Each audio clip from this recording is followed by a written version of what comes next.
Good morning. The meeting of the Iowa Board of Regents for April 25th, 2024 will come to order. I will begin by calling roll. Regent Dunkel. Here. Regent Barker. Here. Regent Crow is absent. Regent Rouse. Here. Regent Richards. Here. Regent Lindemeyer. Here. Regent Kramer. Here. Regent Weiswick. Here. Regent Bates is present. We have a quorum and we can proceed. Are there items board members would like to remove from the consent agenda for a separate vote? Regent Barker? Yes, I'd like to remove the proposed resident system rates for 24-25 academic year. Is there a motion? Yes, so moved. Second. Regent Barker moved and Regent Rouse seconded. Is there any discussion? Okay, roll call vote. Regent Weiswick. Yes. Regent Dunkel. Yes. Regent Lindemeyer. Yes. Regent Barker. Yes. Regent Rouse. Yes. Regent Kramer. Yes. Regent Richards. Yes. Regent Bates votes yes. The motion is approved. Regent Barker has called for item, what's the number? Item 10 to be removed from the consent agenda. A motion and a second are required to approve and receive them. Is there a motion? So moved. Motion by Regent Rouse. Is there a second? Second. Second by Regent Weiswick. Is there any discussion? Hearing none, we'll go ahead and vote. Regent Weiswick. Yes. Regent Dunkel. Yes. Regent Lindemeyer. Yes. Regent Barker. Yes. Regent Rouse. Yes. Regent Kramer. Yes. Regent Richards. Yes. Regent Bates votes yes. Motion is approved. Okay. At this time, we don't have to do anything. Okay. At this time, I'd like to take a few moments to acknowledge our colleague. Oh, just apologize. Okay. We do vote on 10. Yeah. Oh, okay. I missed that. I apologize. I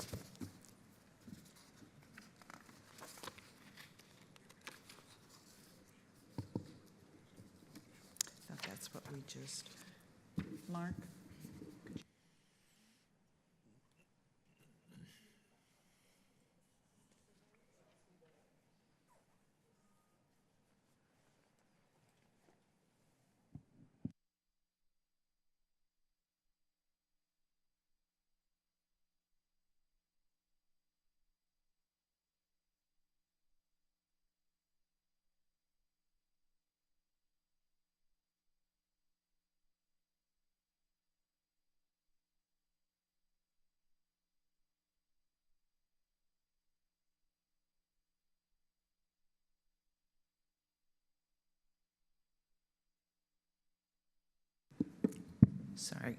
Sorry, okay.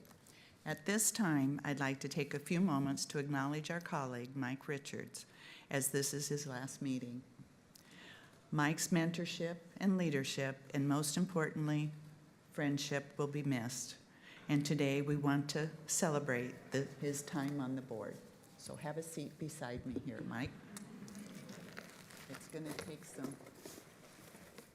some time. I have a resolution that I want to read in honor of Mike.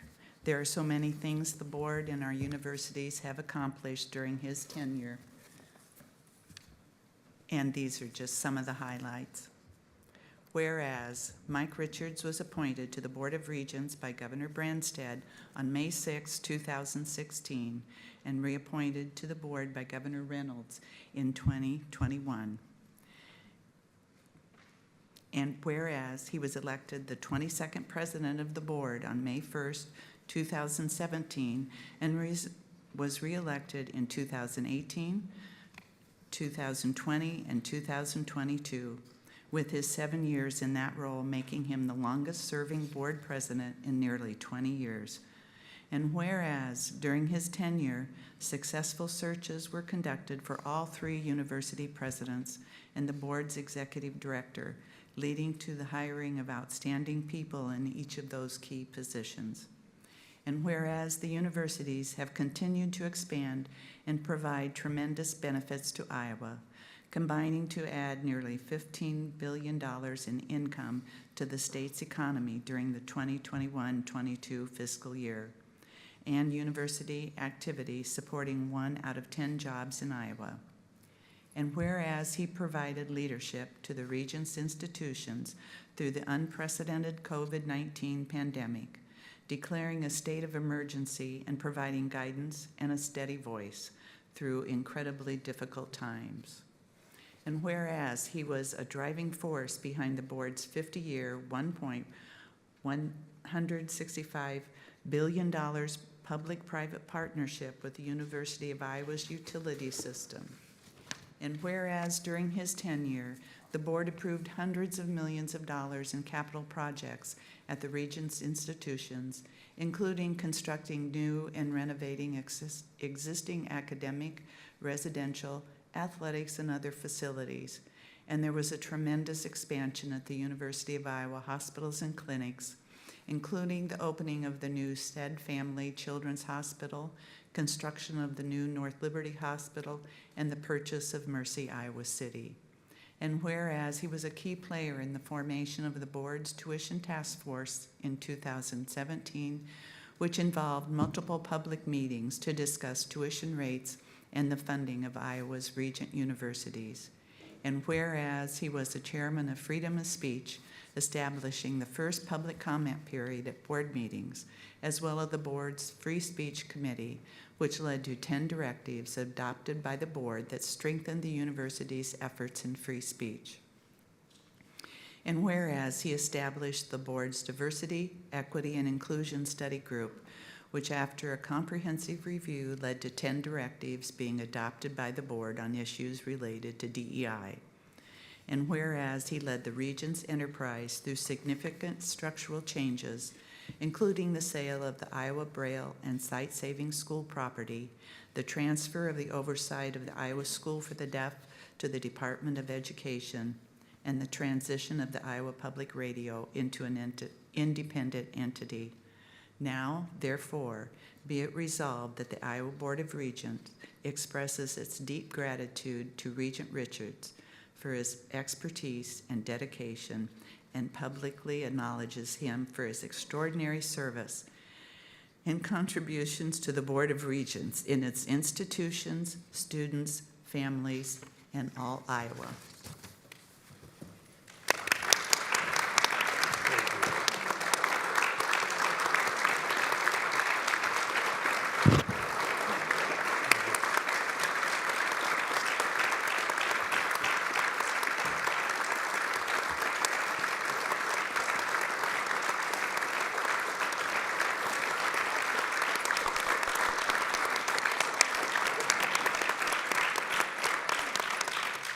Do you want to say something? She's gonna let me say something. Well, it's been a great experience working with the university presidents, and the Board of Regents. I believe my wife is here someplace, and she, of course, has been right along for the ride here all the way. And without her, I wouldn't be able to do this. So I would like to thank everybody for the opportunity, and I believe we're in good hands.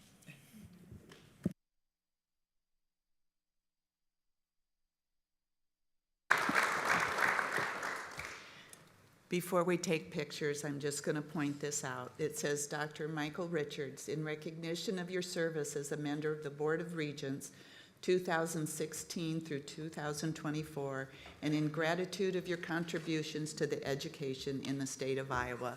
And it is the most beautiful plaque ever, so it encompasses all of you.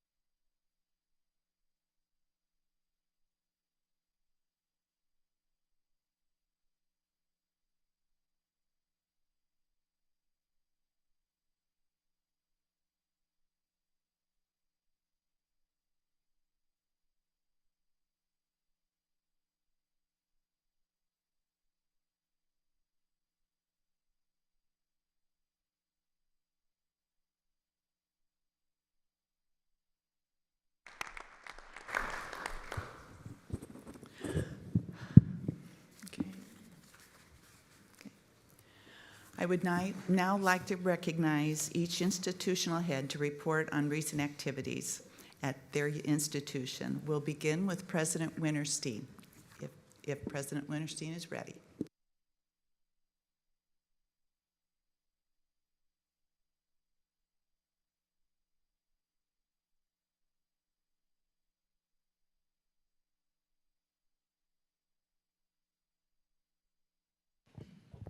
Good morning. Welcome to Iowa State University. We look forward to honoring our faculty and staff here at our Iowa Board of Regents Faculty and Staff Excellence Awards Luncheon.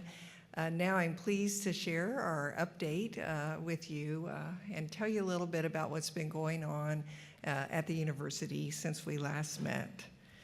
Well, first I want to recognize a couple of deans at Iowa State University. Our outgoing dean of the College of Liberal Arts and Sciences is Dean Beata Schmidtmann. She has served 12 years in this role and done so in an exceptional way. She has developed new academic programs. She's enhanced student success in gateway courses, and those are the courses that we've all loved, right? Calculus, physics, chemistry. She's strengthened research funding, and she's achieved unprecedented success in fundraising. Well, I went too fast there. And we have a new dean, and that's Dean Ben Withers. He's our new dean. He started on April 15th. He previously served as dean at Colorado State University, dean of the College of Liberal Arts.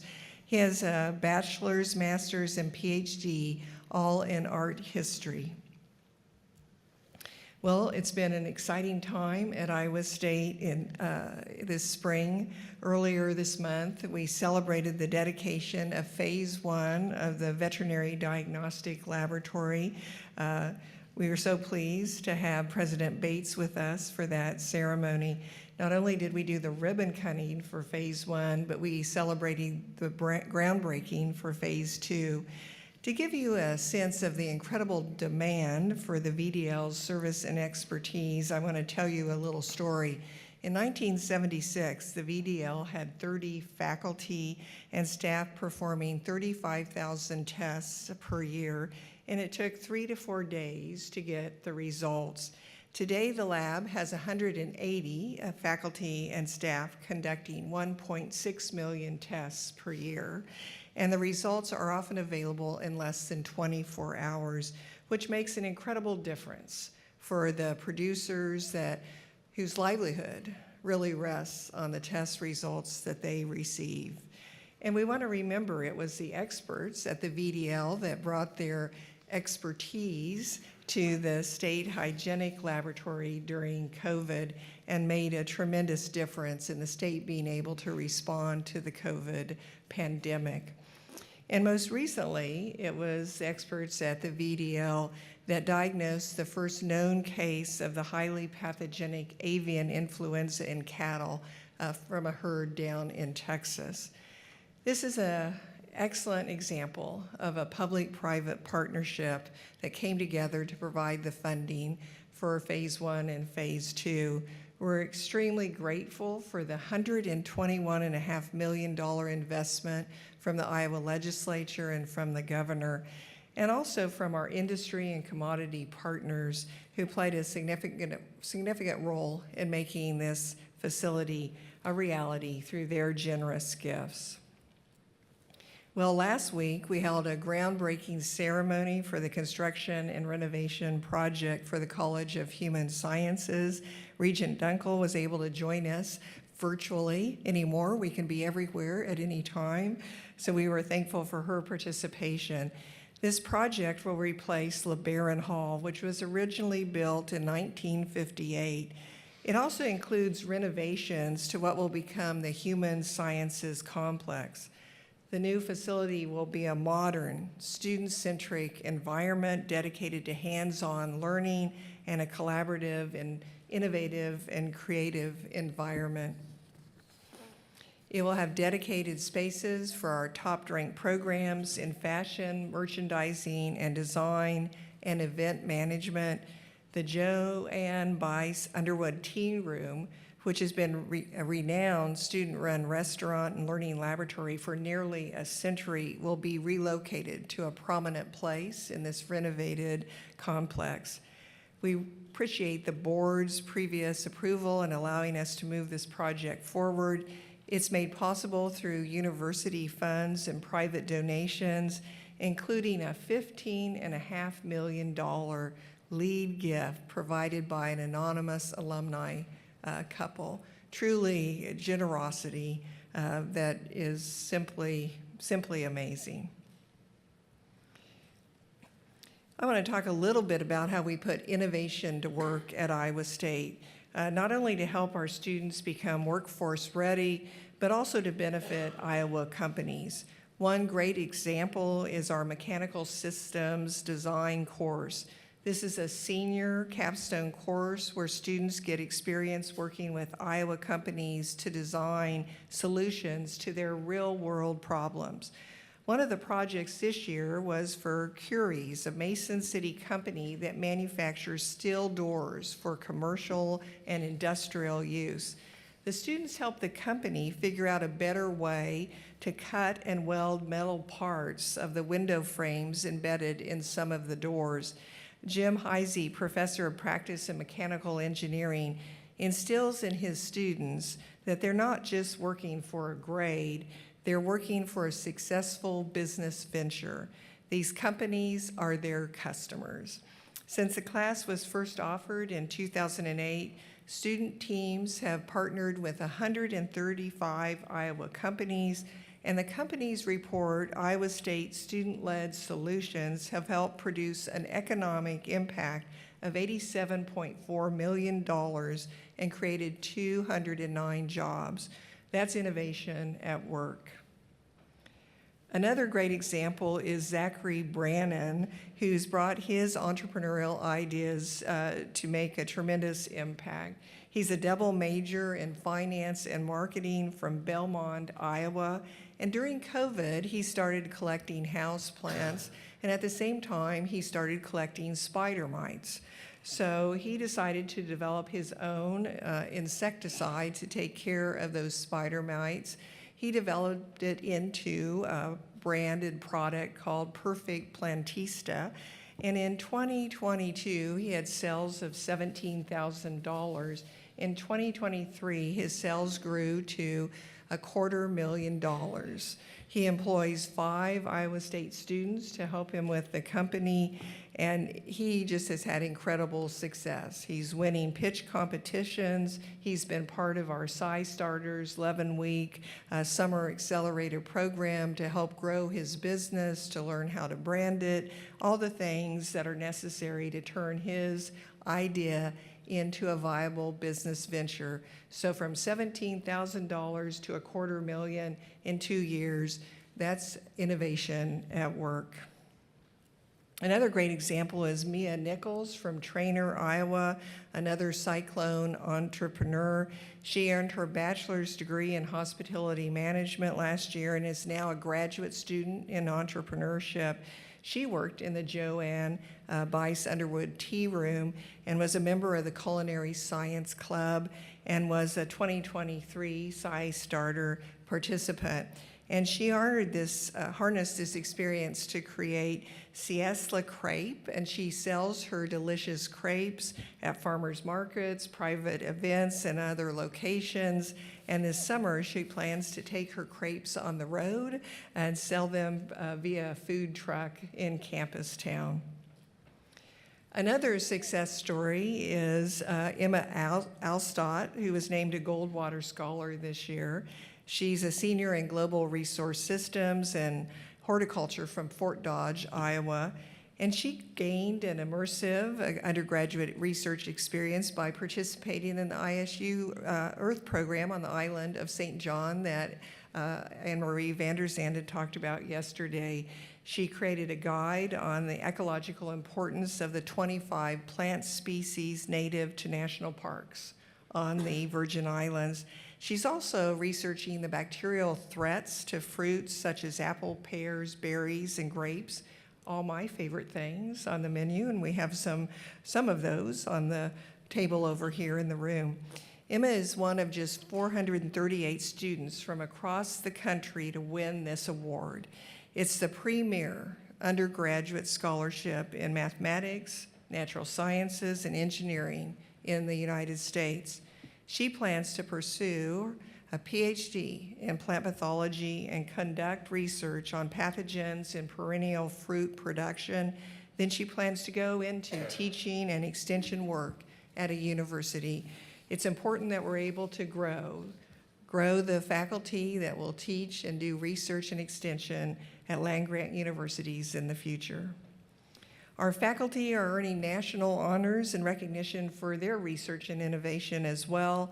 This year, we nominated 5 faculty for the prestigious American Association for the Advancement of Science fellowships, and all 5 were selected. So I'll mention just a couple. Elizabeth Huff-Lonergan, shown on the left there, is a professor of animal science and is recognized for her distinguished achievements in the field of meat science. Her contributions have made significant and lasting impacts in sustainably providing nutritious, high-quality protein to the world. And Emily Smith, professor of chemistry, is being honored for advancing the discipline of chemistry. She has developed new analytical techniques to measure nanoscale phenomena in biomass, energy-relevant materials, and cell membranes. All 5 of these faculty members are truly incredible innovators. Well, we've got to have a little bit of fun. I'd like to recognize our student athletes and the great success they've had this year. The Cyclone men's basketball team clinched the Big 12 tournament title and made it to the Sweet 16. The Cyclone women fought hard in the Big 12 tournament and the NCAA tournament. Audie Crooks pictured there with a big smile on her face, broke several school records, and became Iowa State women's basketball's first freshman All-American. We're looking forward to next year. Cyclone Wrestling are the Big 12 champions, the team's first conference title since 1999. David Carr went on to win a national title at the NCAA championship, and Coach Kevin Dresser was named Big Coach of the Year. Well, that concludes my presentation, but as always, happy to answer any questions. Always a pleasure to provide an update about Iowa State University. Thank you. Are there any questions? Regent Barker. I think that award really shows the potential of the St. John campus. And I remember that someone figuring out a way to grow dragon fruit, which was just amazing. We just need more students there. You know, and it's a great thing to be able to have those campuses on St. John and in the Kamuli district of Uganda. Such an important point to note, though, none of those programs would be possible without the private funding that really is what makes it possible. So we're so thankful for our donors that say students should have that opportunity and provide the funding to make that available. So we'll continue to have students be there and be able to take advantage of that opportunity. So thank you. Okay. Are there any other questions? Great. I'm glad you ended the slide on that beautiful spring picture, by the way. So Thank you so much. Yeah, thank you, President Wintersteen. President Wilson, would you like to present next?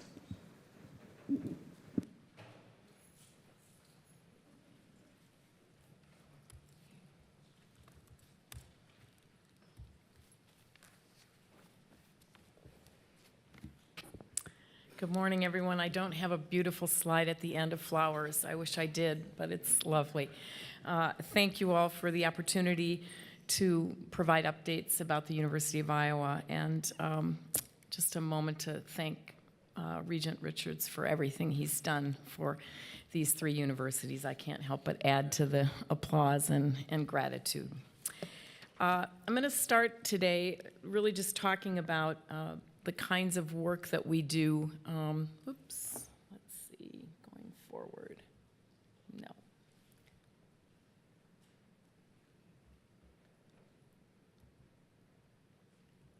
What am I pressing? Thank you. Start today by talking about how we think about funding in everything we do. And a lot of the theme for today will be how are we funding the things we care about, the important activities that we're doing at the University of Iowa.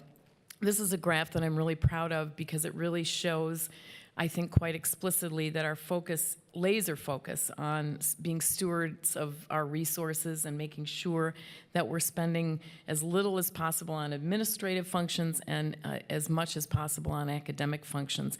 The graph is over time, as you can see, and the yellow line is our administrative costs over time, and you can see that they've really decreased by about 30% during this time, and our expenditures around academics have increased. And we're always focused on how can we do more with less, how can we tighten our belts on the administrative side so that we can pour more funding into our academic mission. And I think this graph illustrates it, and many of you may remember that the Regents tier implementation helped us do this kind of focus. That was back in the 2015 or thereabouts, but we've continued on this path, and we'll continue to do this as well. So spending less on IT, HR, all the kinds of administrative functions, and trying to invest more and more in our academics. Okay, I didn't see what you pressed, but we're going to hope there. Okay, good.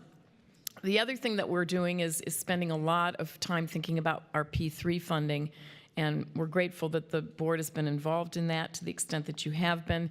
This is a great kind of overview of the last 3 years and how much money we've been able to take out of the P3 funding with our partnership with NG and plowing it into faculty support. So in the last 3 years, what you can see is we've used the funding to help us recruit 54 faculty, which is really phenomenal. And they come from all of our colleges, all different kinds of disciplines.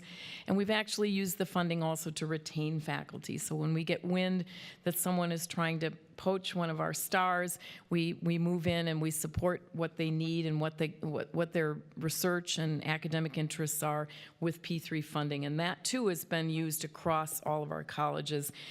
We've listed them here. We've invested $14 million in faculty retention and recruitment in the P3 arena.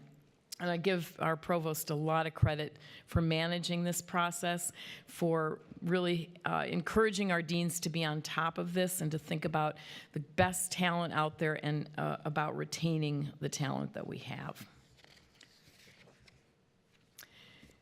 You've heard me talk about our emphasis on awards and the kinds of work that we need to do to recruit or to reward the faculty that we have.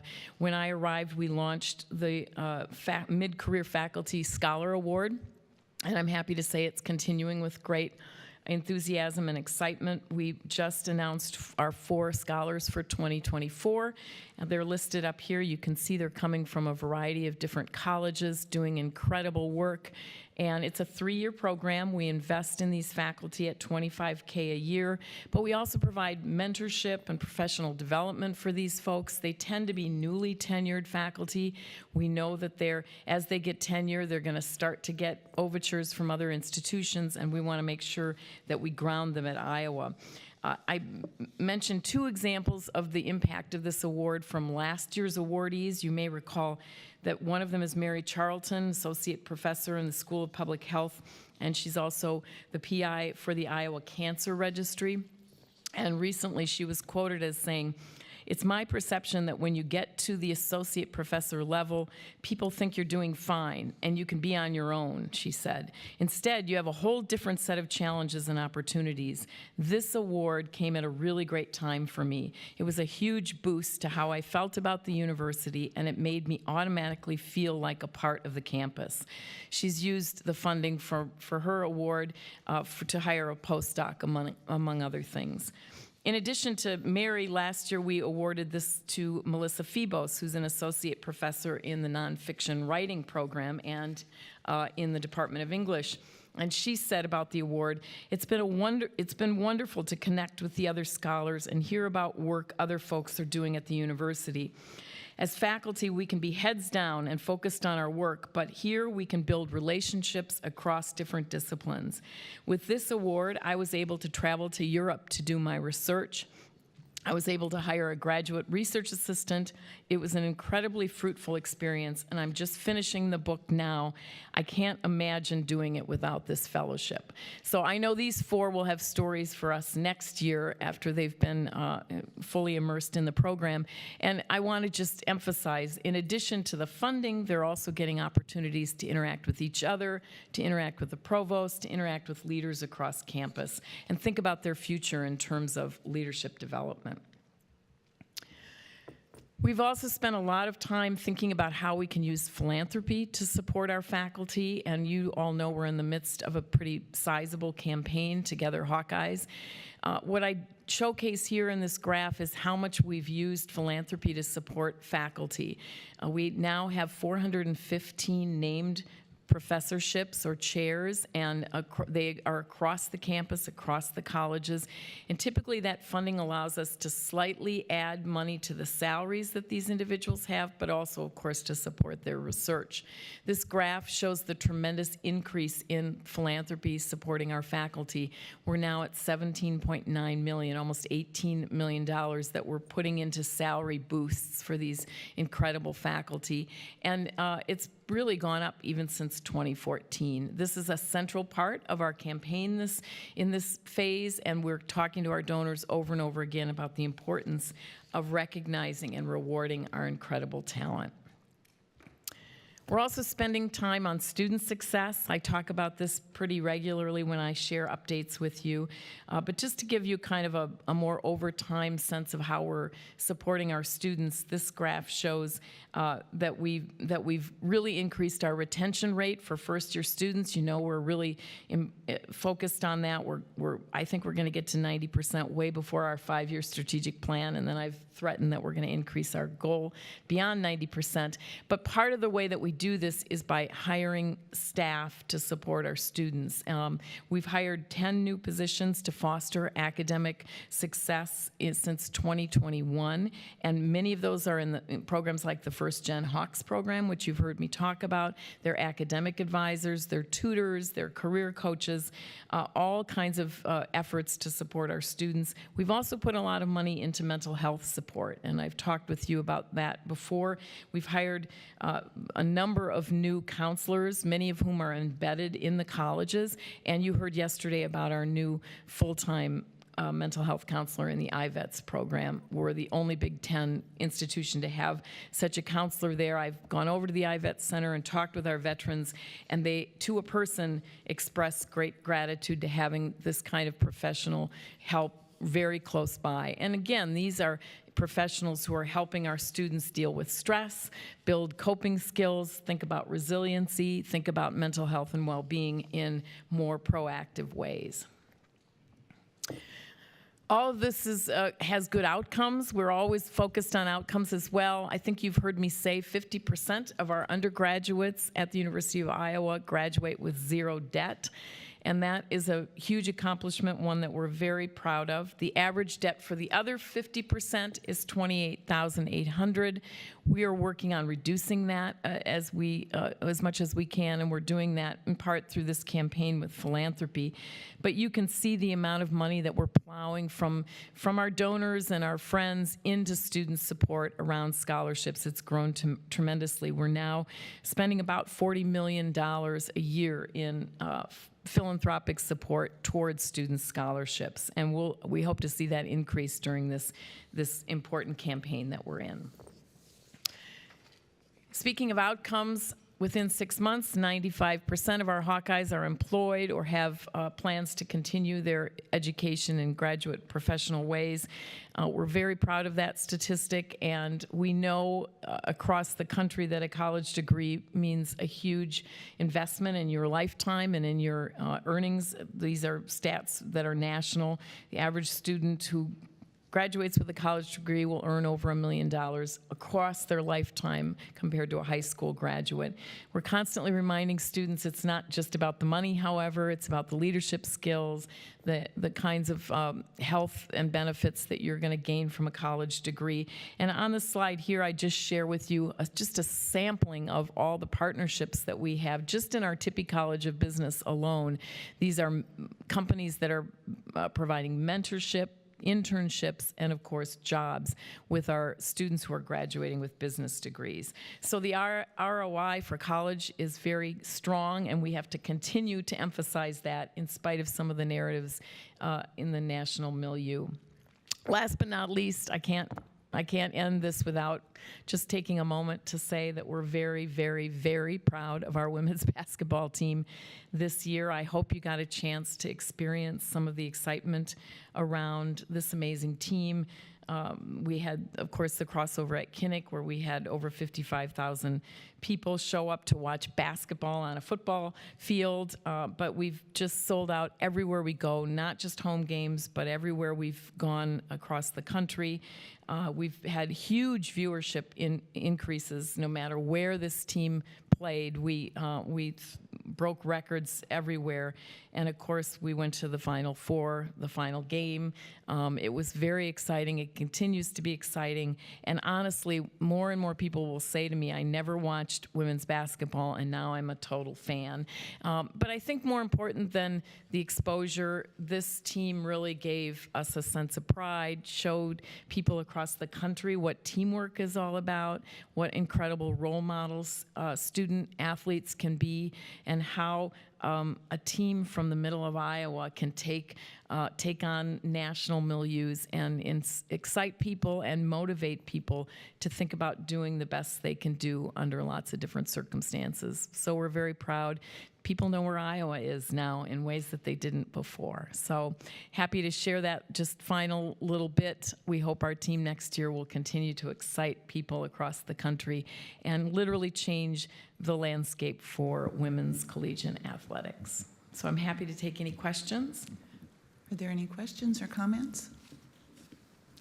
I think your last slide was very good No too. flowers, but you know. No flowers, Yeah. but a wonderful season, so thank you. Thank President you. Wilson. President Nook?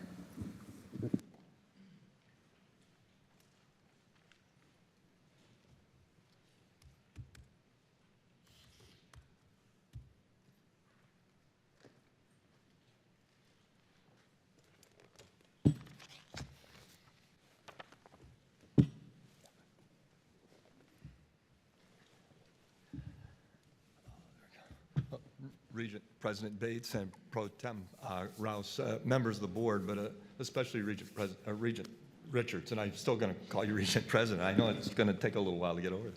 But thank you, Regent Richards, for all you've done for the universities here in the state of Iowa. It's been a pleasure to work with you and to get to know you and work through some really challenging times here at the universities in the state of Iowa. And your leadership is greatly appreciated by everyone. So thank you for what you've done for all of us. Today, I'm going to change things a little bit and talk about and introduce you to three individuals. On our campus, our vision statement says that we're really focused on touching the lives not just of the people in the Cedar Valley, but around the world through the students, the alumni, and the faculty and staff that we have on our campus. We do that by creating engaging learning spaces and by empowering individuals to go out and really make a difference, to empower our students to lead lives of purpose and commitment to their communities. And as a campus, we innovate creative, ethical solutions to the problems of today. So today I want to talk about three individuals and introduce you to three individuals that demonstrate how the University of Northern Iowa is doing that. The first is Trayton Garcia. Trayton is a biology major at the University of Northern Iowa and came to us from Indian Hills Community College in the fall of 2023. Trayton grew up in Ottumwa, and this past year just recently was named a Goldwater Scholar. You heard a little about the Goldwater Scholarships in President Wintersteen's presentation, but this really is an incredible award. It is the top award for the science students. I had the honor as a faculty member of leading a research project for another individual who became a Goldwater Scholar, and to see the wealth of experience, the intelligence, the kinds of things that these students are doing is really remarkable. It's a tremendous honor for Trayton, but it's also a tremendous honor for the University of Northern Iowa to have another Goldwater Scholar. Trayton worked with a faculty member on our campus, Marek Slowinski. He's a professor in our biology department. Some of his work was looking at microbes in Wind Cave in South Dakota. We have a faculty member in our earth science department that leads trips to Wind Cave every year. And Trayton is working on some of the samples that came from that cave and understanding the microbial growth inside that cave. But he also has spent last summer and will spend this summer working with faculty members at the University of Wisconsin-Madison. And this summer he'll be working on a project on ancient microbes that have been preserved. Interesting side note, as a way that you'll see the three of our universities, you often hear about it, the three universities are tied together, but back in 2014, Trayton was a kid captain at the Hawkeye game when they played the Panthers. And he was there because he'd been a patient at the Stead Family Children's Hospital. And at that time, before he started to interact with the Stead Family Children's Hospital, he thought he wanted to be an engineer. After that interaction, because of some of the things that he had to deal with in his life, he wanted to go into prosthetics and develop new prosthetics. Now he's come to the University of Northern Iowa and he wants to be a PhD in biology and biochemistry. It's amazing to watch these young people grow and develop as they encounter new learning experiences and have opportunities on the three campuses within our universities. So congratulations to Trayton on this particular award, but really on everything he's done to get to this point as well. Ben Schaefer is a faculty member, an associate professor in our Department of Computer Science, and he recently received a National Science Foundation award, and it's collaborative research to train teachers to get a computer science endorsement, K-12 teachers to get their Iowa endorsement for computer science. This is an incredibly creative way to go about doing this. They started to scale this up and had teachers coming to campus to take the 5 courses that are needed. And what they've decided to do and what they're working on with this project is to scale this out so that they'll work with AEAs in the state as well as with cohorts from around the state, cohorts of faculty in K-12 schools, bring them together, have the AEA personnel serve as the facilitators of the course. Our faculty will continue to be the teachers, instructors of that course, but facilitate it through the AEAs, be able to reach 2 cohorts of 150 different teachers across the state of Iowa and bring them up to the credentials so that they will be certified to teach computer science across our state. This speaks greatly to the professional development of these teachers and the way that the University of Northern Iowa continues to help people meet their professional goals. And the last person I want to introduce you to, I want to physically introduce you to. Professor Nikki Harkin is here. Nikki, would you stand? So, yeah. Thank you for joining us today, Nikki. Professor Harkin is a professor in our communications program and has recently published a book called Next Steps. I had the opportunity to sit in on Professor Harkin's class just the other day and hear what's going on in there. What Professor Harkin realized through her own work after graduation from UNI with her baccalaureate degree, she was sitting down with her mother and her mother slid a packet of materials across the table to her. And Nikki didn't know what it was, but then later went home and opened it up and it was her life insurance policy and other documents that were now hers and that she hadn't seen. That's not an unusual circumstance for many of our students. And she's always kind of kept that inside and thought about that a lot. And she's decided that, and a few years ago, that we needed to do something about that. She needed to do something about that.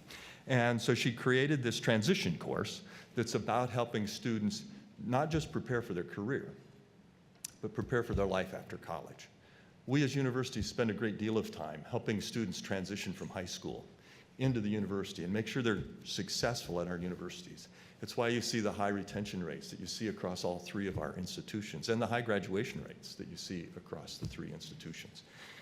Professor Harkin realized that our students face another transition, and that transition is out of our university and into the world of work and the world of their communities And as one of the students that was at the class the other day said, the world of adulting, really having to move away.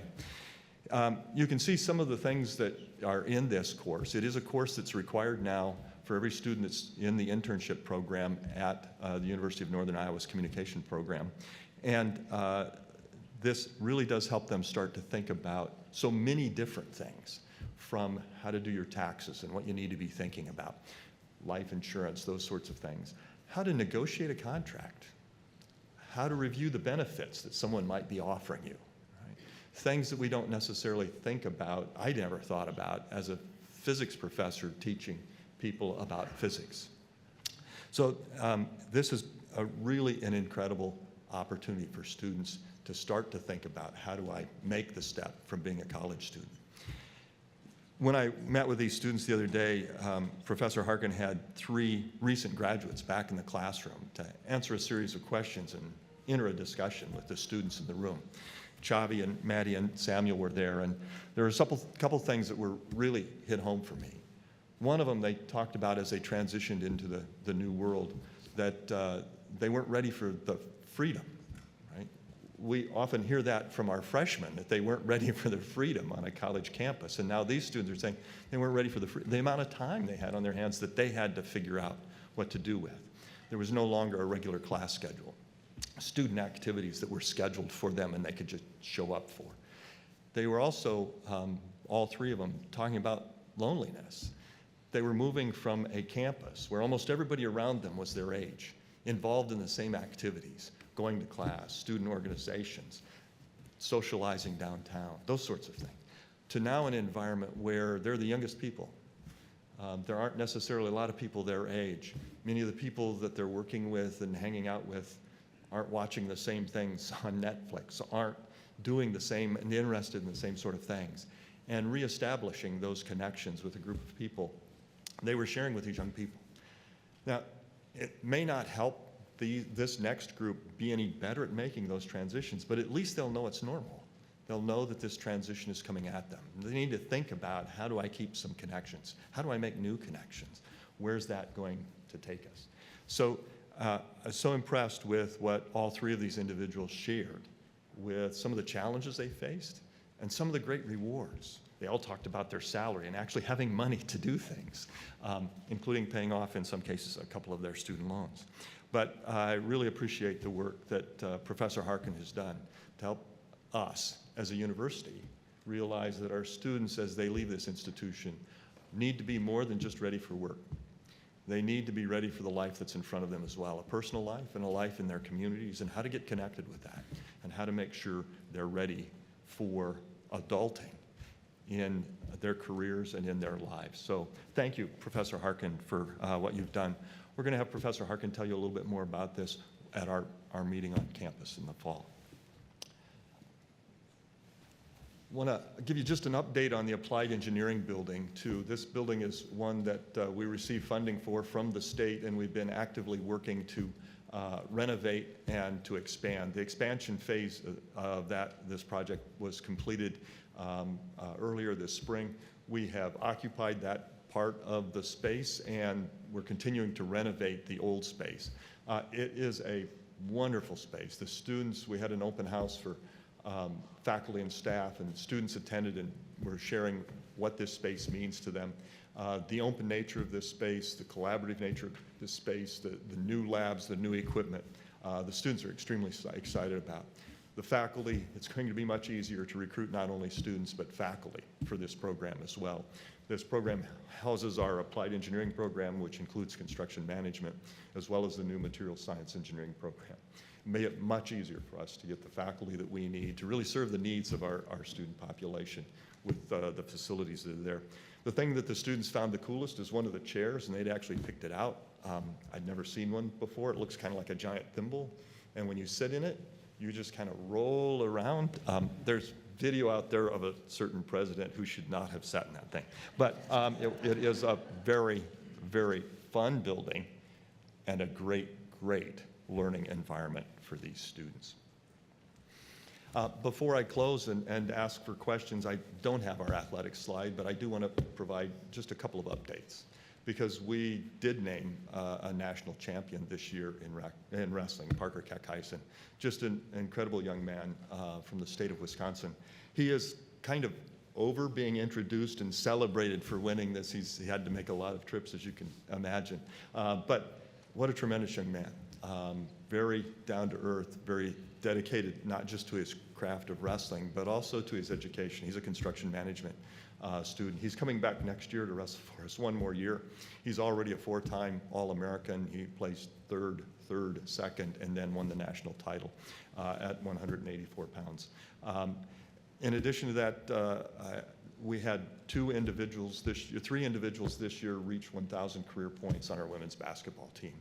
And 2 of our coaches, Ben Jacobson, men's basketball, and Tanya Warren, women's basketball, reached the milestone of being the winningest coaches in conference history. They joined 2 others. UNI is a very special place, as you all know, but it's also extremely unique in that 4 of our coaches, our men's football coach, Mark Farley, Bobby Peterson, our women's volleyball coach, and now Ben Jacobson and Tanya Warren, are the winningest coaches in their conference. It's very unusual for a university to have 4 sitting coaches be the winningest coaches in their conference. So tremendous testament to really the culture that's built at the University of Northern Iowa, in that coaches want to stay. They want to make a commitment to these students. They want to make a commitment to the community and to our university. So thank you to those 4 coaches and really our entire coaching staff. I've been at the university 7 years and we haven't hired a head coach. That's really remarkable for most universities. So thank you for the opportunity to talk a little bit about the University of Northern Iowa. Be happy to answer any questions that you might have. Any questions or comments? Regent Reiswick?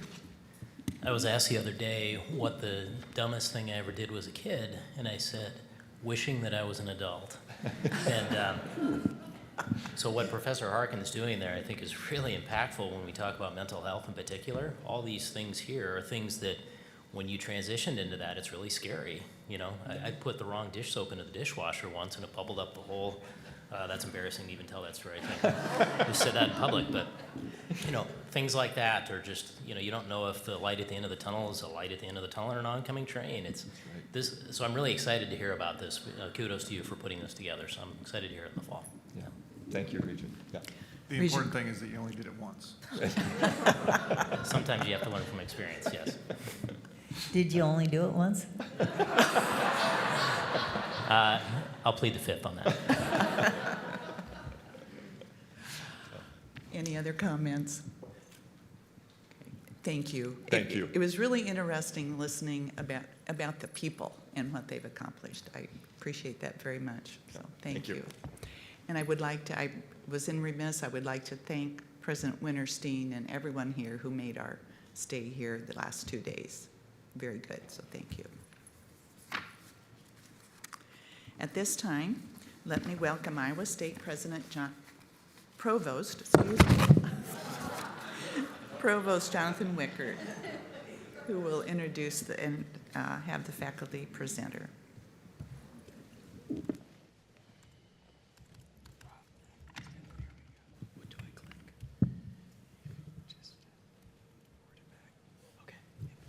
Good morning, President Bates and members of the board. I'm very pleased to introduce to you this morning my colleague, Dr. Aaron Sadow. Aaron serves as the David Henderson Professor of Chemistry at Iowa State University, and he also serves as a senior scientist in the U.S. Department of Energy's Ames National Laboratory located here on campus.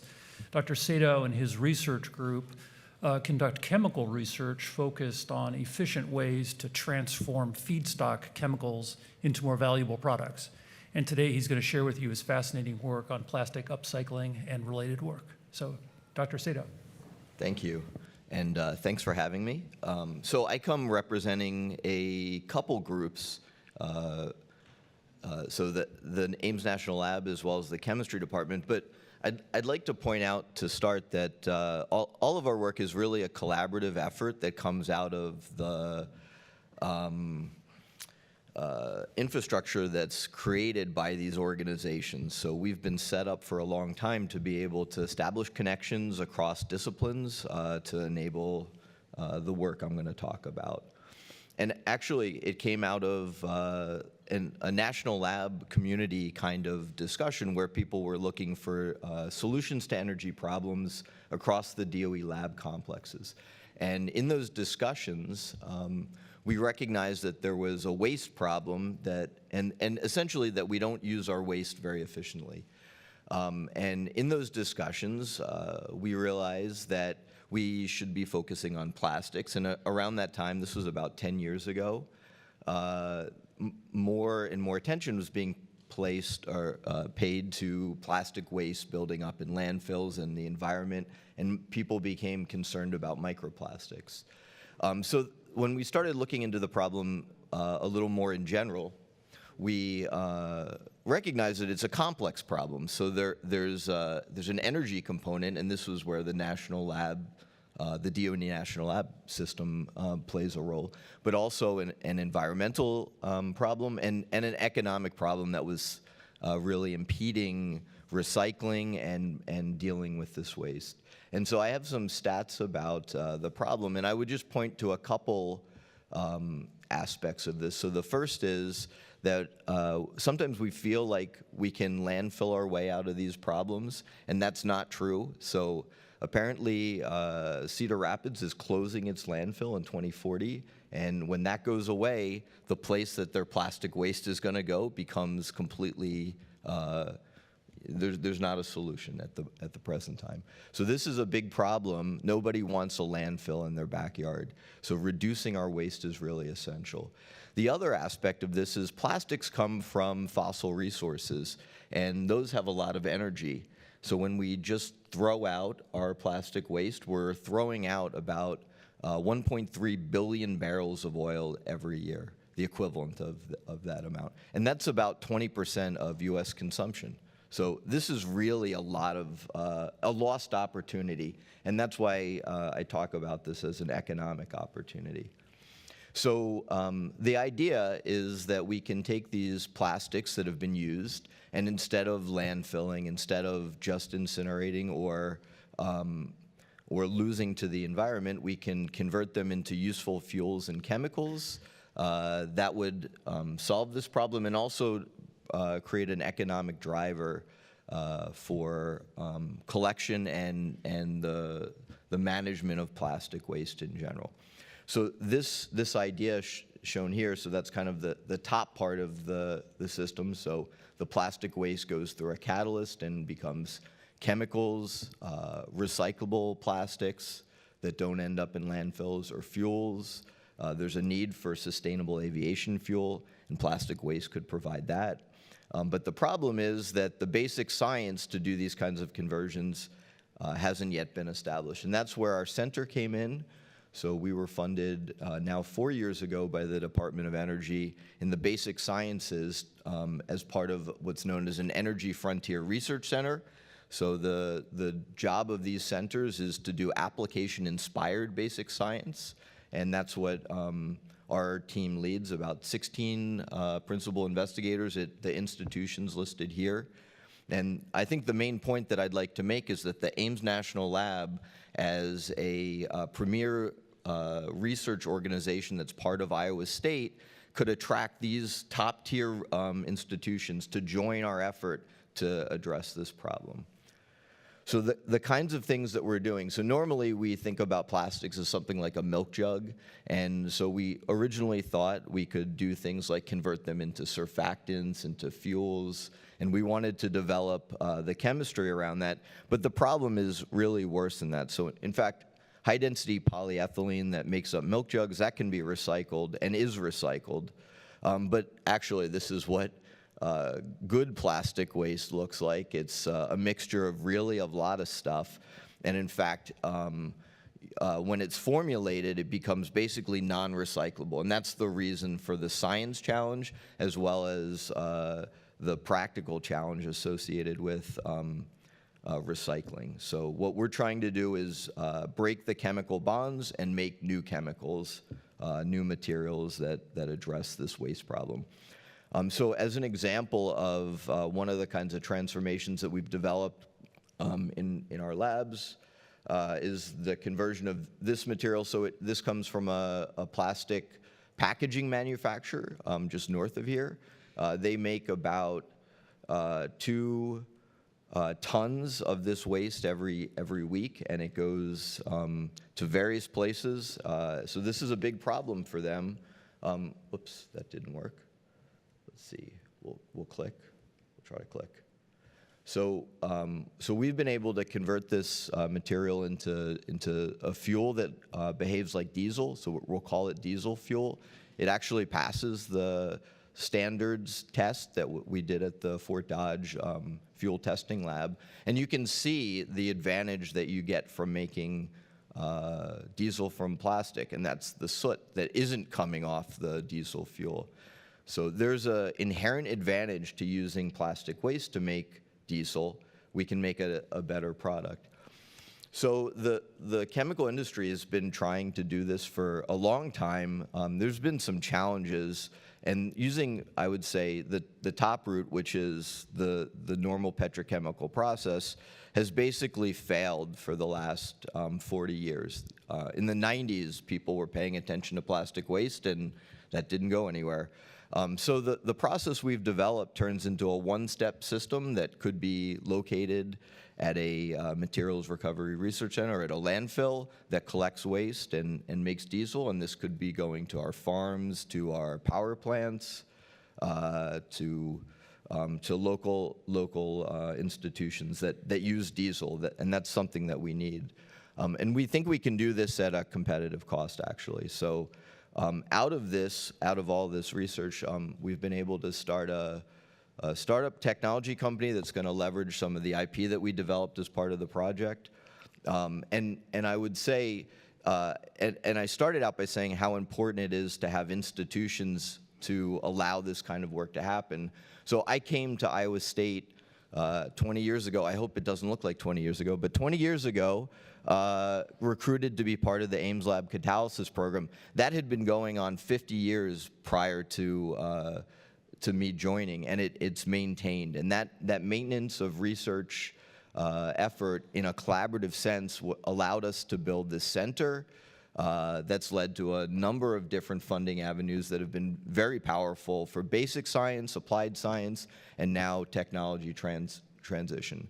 And so I think also a couple of things had been mentioned earlier today about the climate at Iowa State for enhancing innovation, and we've made use of that as well. So students from my research group have gone on to do SciStarters and Startup Factory and are making use of this infrastructure that's been very important. So I'll just end by talking a little bit about Ames Lab in Iowa State and how important that connection is. The Ames Lab funding from the DOE, our seed funding has been really instrumental in advancing these projects and allowing us to prepare for this opportunity. The Ames Lab supports a tremendous number of students and faculty in LAS, in engineering, in other colleges at Iowa State. And this is I think it's really important for keeping and retaining faculty. And I'm happy to be here and to be part of this effort. So I'm very grateful for these opportunities. So I'll just finish by, this is my standard acknowledgement slide because a lot of people have contributed to these efforts. And I'll just thank you for your attention. Thank you. Are there any questions or comments? Regent Reiswick? The diesel fuel is pretty interesting. Does the diesel created from the waste plastic have the same energy density as the ultra low sulfur? Like Yeah, it's higher. gallon? It's actually higher. So the cetane number that you get out, yeah. So the fuel testing lab suggests it's better in a number of ways. It doesn't have the aromatics that are typically in diesel, but it has the right range to go in. That's pretty cool. Can it be used as a blender fuel too, like with existing diesel? Yeah, so that's actually a very interesting point because, so this doesn't supplant, for example, biodiesel. It would benefit it because typically you have to blend biodiesel, so this could be something that you could blend into existing biofuels, for example. And we think that's a nice opportunity as well. We've been talking to the city of Ames about this, and this was one of the initial avenues that I think we're going to try to pursue for commercialization. Very good. Regent Kramer? In our construction company, the guys hate dealing with the new equipment with DEF. Would this allow them to get away from DEF, trying to, clean the diesel emissions? You mean the emissions? Yeah. Yeah, so that's a really good point because the EPA is now regulating the soot emissions in manufacturing, and we think that so we'll say normal diesel is about 15 ppm parts per million sulfur, and we're under 0.1. So I think the answer is yes. Whoops, What are Regent the Kramer. economics in converting that to diesel fuel? Are they there to make it a viable commercial? Yeah, so our initial estimates suggest that we can sell the plastic-based diesel at basically the same cost as conventional diesel from petroleum. Estimating some costs for collection and recovery of plastics and then the conversion process itself. The students are really very good here, and they've developed the catalysts that make the diesel, but also a reactor system that allows us to take those many steps and make them one. And when you do that, you reduce costs tremendously. So we're pretty excited about that.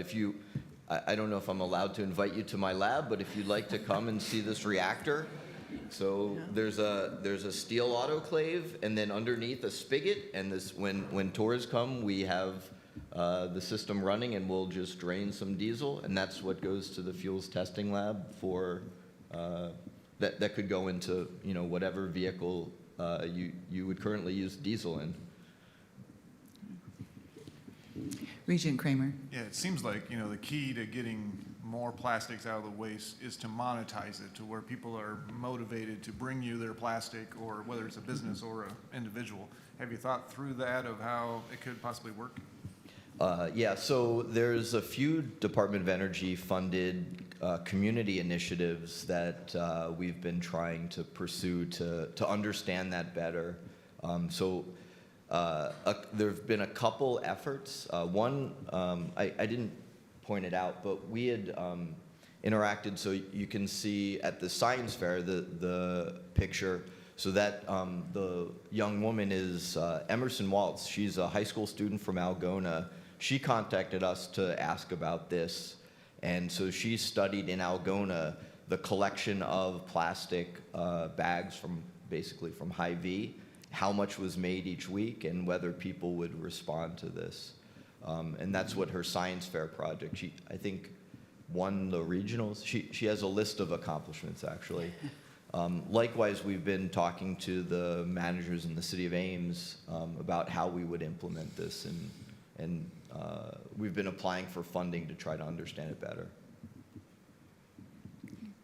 That is exactly the idea, though, is that you need to monetize the collection. You need to monetize the products, because otherwise the collection is going to be a loss.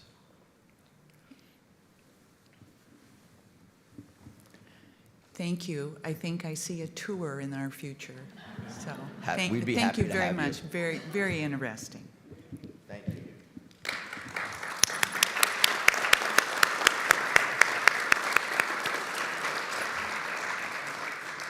I think at this time we're going to take a 15-minute break. Thank you.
Would the salary policy presenters please join me at the table?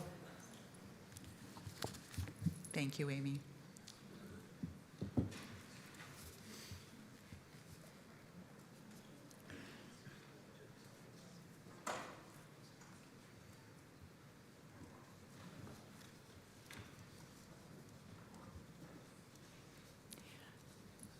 I would now like to recognize Board Counsel Amy Clays. Amy will introduce each of the faculty and staff groups for a presentation. Thank you, President Bates. Each Regent University has groups of faculty and staff who are not organized for collective bargaining purposes. Representatives from these groups have been invited to provide presentations on FY 2025 salary policies. The first presenter will be Edward Gillen on behalf of the University of Iowa Faculty Senate. Thank you. I guess it's Chemistry Day at the Board of Regents. I enjoyed the presentation earlier. Good morning. My name is Ed Gillen. I'm a professor of chemistry in the College of Liberal Arts and Sciences at the University of Iowa. I'm currently serving as the elected Faculty Senate President.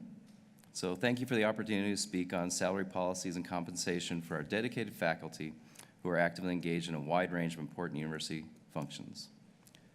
So as Faculty Senate President, I represent all tenure track and specialized track faculty at the University of Iowa. These faculty are crucial to our educational research and our clinical missions.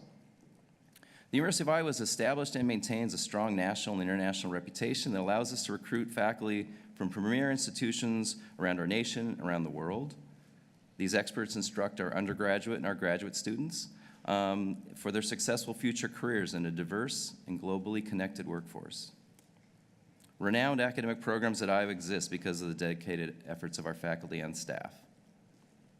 Our faculty are not only comprised of tenured faculty who engage in teaching, research, and service, our faculty also include clinical faculty who are focused on healthcare training and providing life-saving patient care for our Iowa residents. Our faculty also include research faculty who are focused on scholarly activities funded by competitive external research grants. And last but not least, our faculty ranks include instructional faculty, primarily focused on our undergraduate educational programs, serving as instructors and advisors for many of our 5,000 plus freshmen each year. So as you know from our annual faculty activity reports, Iowa faculty on any of our tracks regularly work maybe nearly 55 hours a week to fulfill our institution's educational and research needs. Now, while some of our units on campus have fared better than others with their ability to competitively compensate their faculty, I would say a major stress on many of my colleagues is sort of figuring out how to pay for increasingly high living costs, with salaries that have generally not kept up well with inflation for several years. For example, our instructional track faculty often teach our largest numbers of undergraduate students, and they generally receive our lowest salaries. Now, I give credit to our provost and our collegiate leaders for being as creative as they can with our limited resources, and as you heard earlier, our P3 funding, to compensate and retain the best and brightest of our hardworking faculty. Now, I remain optimistic that the coming years will yield new strategies to better compensate our faculty for the important work they do every day. Now, many of our faculty choose academic careers not for the salary, right, which is sometimes or often higher in the private sector. But we chose these careers for the opportunities to create new knowledge in our disciplines and educate generations of Iowa Hawkeyes. Over my nearly 3 decades at Iowa, I've enjoyed team teaching in some of our largest introductory chemistry courses with enrollments of over 1,000 students. I also run a materials chemistry lab where graduate and undergraduate students conduct research under my mentorship and direction. So for me, the greatest accomplishments are my students earning their degrees and making a difference in our world. So my 2 recent PhD students came to Iowa from Sri Lanka, and one is now a scientist at the FDA in Washington, D.C., and the other is a new product development chemist at a major U.S. company in Louisiana focused on lithium battery technology. Now, I finally want to acknowledge our faculty's service and leadership to our institution that goes beyond our personal benefits found in our teaching or our scholarly work. Several of my past Senate presidents continue to provide significant service and guidance for important aspects of our university mission. For example, my past president, Ana Rodriguez, who was here last year, will soon become an associate dean at our graduate college, helping ensure our graduate students' success. And Russ Ganem is our dean of international programs, ministering our important study abroad programs and opportunities. And finally, Sandy Dack Hirsch is an associate dean in our growing College of Nursing. Several years ago, I was privileged to work with Sandy and several current board members and staff to create a presidential search best practices document that removed our national AAP sanction, but more importantly, helped you hire our very successful current president. So during my 30 years, nearly 30 years at the University of Iowa and in Iowa, I've come to really appreciate the Iowa culture, people, and opportunities. I thank you for your dedicated efforts to increase our university's funding so we can compete with our peers and remain attractive for the next generation of faculty who will establish long and distinguished careers at the University of Iowa. Thank you. The next presenter is James Joris on behalf of the University of Iowa Staff Council. Good morning, President Bates, President Pro Tem Rouse, and distinguished members of the Board of Regents. My name is James Joris. I'm here today speaking as the President of the University of Iowa Staff Council. I also work as a Revenue Cycle Coordinator in Patient Financial Services at University of Iowa Healthcare. Today I would like to start, as I have started many of our Staff Council meetings during my time as President this year, and just say first and foremost, thank you. Thank you for your leadership in challenging times. Thank you for your wisdom when dealing with tough topics. And especially thank you for your support to the University of Iowa, where we continue making a difference in our state and beyond. I started my journey with University of Iowa Healthcare back in 2001, first as a student employee. Even from the start, in the early days of my journey, I could tell there was something special here, something to be proud of. Even back then, as a student employee, I got a sense of joy in telling friends and family that I worked at University of Iowa Healthcare and was a part of the Hawkeye community. That sense of joy and pride has not faded or ever waned. I still have pride in being a UI employee. My family still has pride telling others I'm a Hawkeye, and I continue to have pride in being part of an institution that gives so much back to our students, our staff, our faculty, and state, and I have immense pride in especially being an Iowan. I'm especially proud of our university. We have amazing students who will go on to change the world. We have tremendous alumni all across the nation and world who are proud Hawkeyes and are always willing to give back to their home, the University of Iowa. We have incredible faculty who are shaping and growing our future leaders of our state and nation. We have unbelievable leadership who have made our university a shining light of excellence. And notably, we have extraordinary staff who affect student and patient lives each and every day that reach all 99 counties of Iowa and who have immense pride in being a part of the University of Iowa. That pride by our staff of being a Hawkeye keeps that security guard protecting our campus even during those early morning hours. That pride gets that food service person up at 4 a.m. to get breakfast ready for our awakening campus. That pride encourages that front desk person to be there to provide information and guidance to all that come their way. That pride gets that landscaper out there in the summer heat to mow our lawns and out there in the winter cold to clear off travelways for everyone's commute. That pride sustains that parking service volunteer to guide patients who are here for treatment to a parking spot or a valet. That pride is visible in the customer service person working to help a patient feel at ease. And that pride is visible in the many staff behind the scenes making it all work. That pride is what sustains us, where we all feel pride in what they do, where they work, and the state they represent. That proud staff helped make the University of Iowa become the #1 public university for writing across disciplines. That proud staff helped make our College of Nursing the #1 public nursing program in the state. That proud staff helped welcome and take care of the 1.3 million patients who visit our main campus and clinics across the state.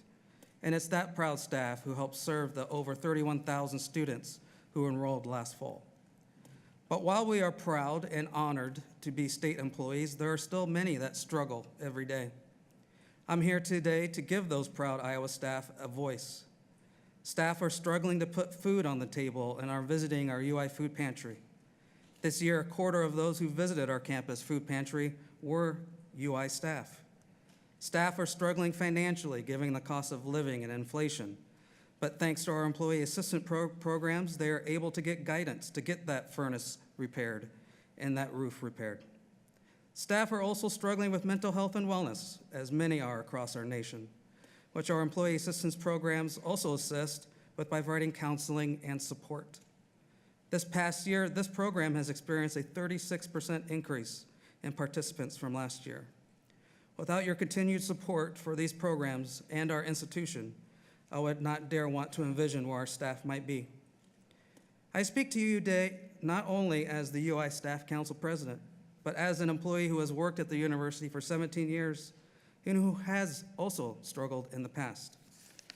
I have been one of them who has had the experience of living paycheck to paycheck, who in hindsight should have gone to a food pantry to fill the refrigerator, who has struggled from time to time to pay a bill or replace an appliance. So I can be that testimony that is not only meant to inform, but connect you with our proud staff who wake up each day and are still thankful and proud to be an employee at the University of Iowa.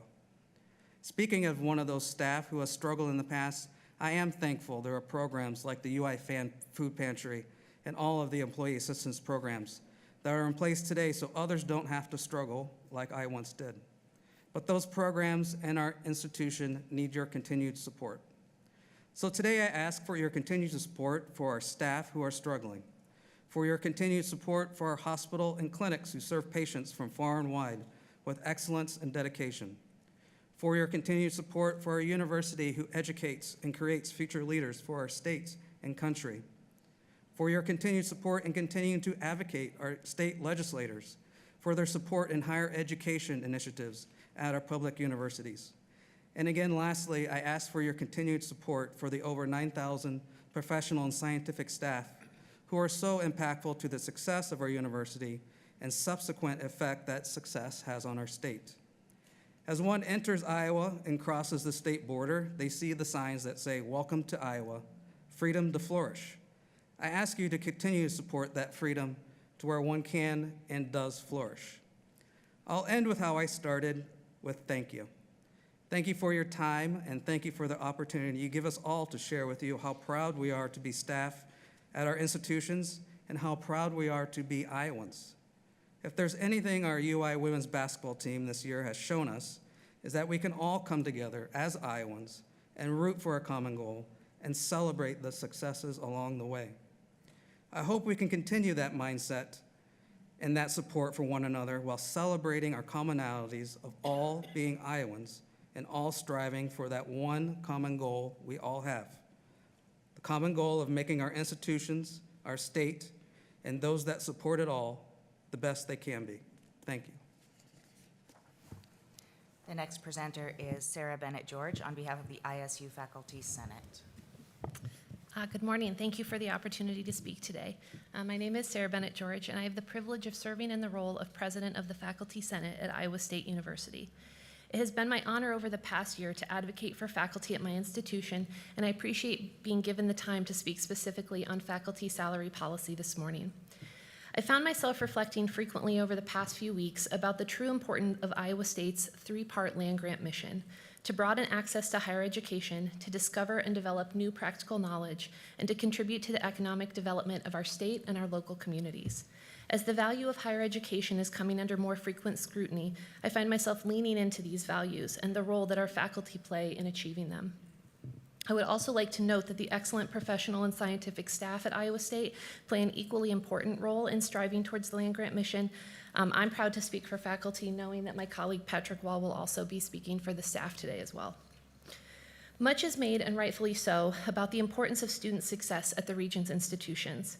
Providing a world-class education fulfills the first part of our land-grant mission and our strategic plan's stated aspiration to be the most student-centric leading research university. No one plays a more important role in reaching that goal than the faculty. We're the primary stewards of the student experience and often play a pivotal role in the success we want our students to achieve. Faculty offer students support and guidance to achieve their academic goals, and we often mentor and guide students towards professional goals taking shape long after they leave our classrooms. Yesterday's presentation on the importance of high-impact learning experiences was a perfect example of how a strong, well-supported faculty can directly affect student success both inside and outside of the classroom. And while the impact that faculty have on students is important, significant, and absolutely worth the focus, it's also important to remember the work that our faculty do outside of the academic instruction. The second part of our land-grant mission is the exploration and discovery of new knowledge. At the close of the 2023 fiscal year, faculty at Iowa State set a new record for externally sponsored research funding, topping the $300 million mark for the first time in the university's history, including over $200 million in federally sponsored research funding. Current research by Iowa State faculty, in addition to the excellent presentation this morning, includes developing a tool to help power companies assess risk and plan ahead for natural disasters, evaluating the long-term impact of organic farming practices on soil health, and collaborating with industry to explore how to utilize RNA systems for therapeutics.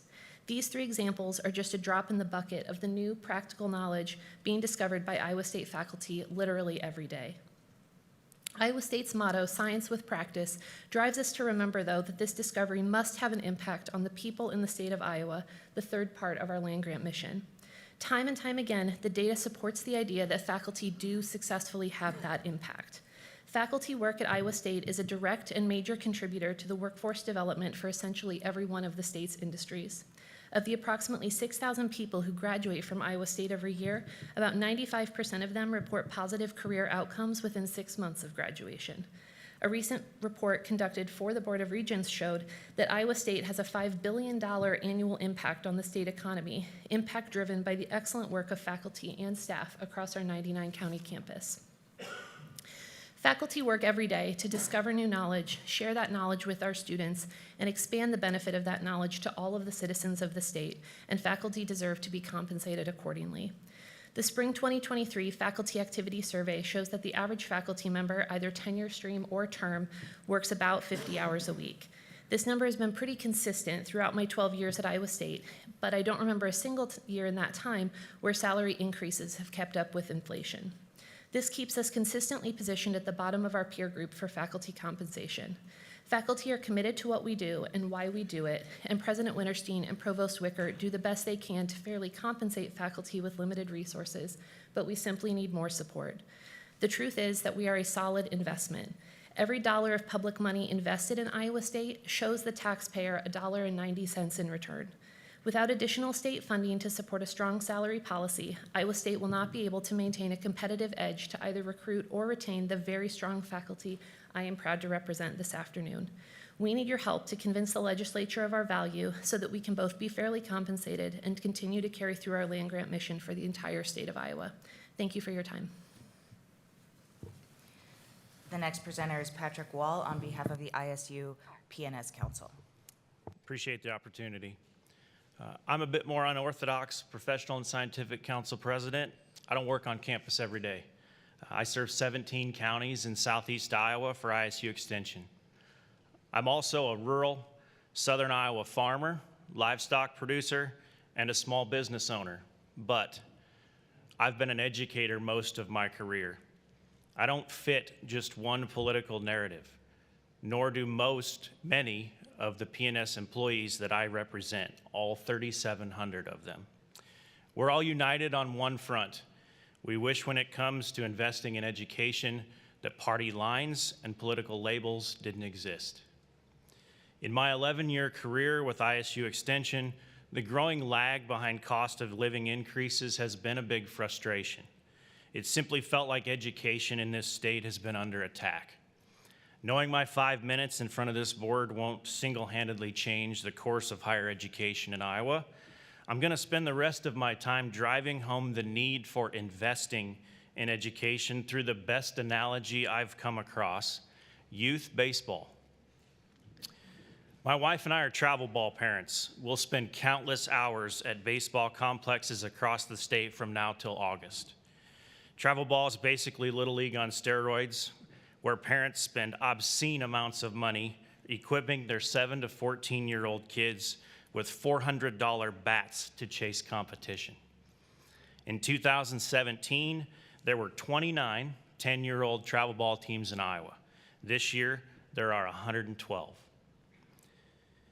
Despite this, retention is still a huge problem in youth baseball. The growth of 14-year-old teams is only 5%. So what's missing? The answer is actually pretty simple: individual hitting lessons. With all the emphasis on chasing trophies and equipment, parents have lost sight of the entire reason to play, to develop skills to get better at a sport and prepare them for life. Basically, we're buying kids the $400 bat, but we're not teaching them how to swing it. Most parents feel like they've spent enough money for their kid to get better at baseball.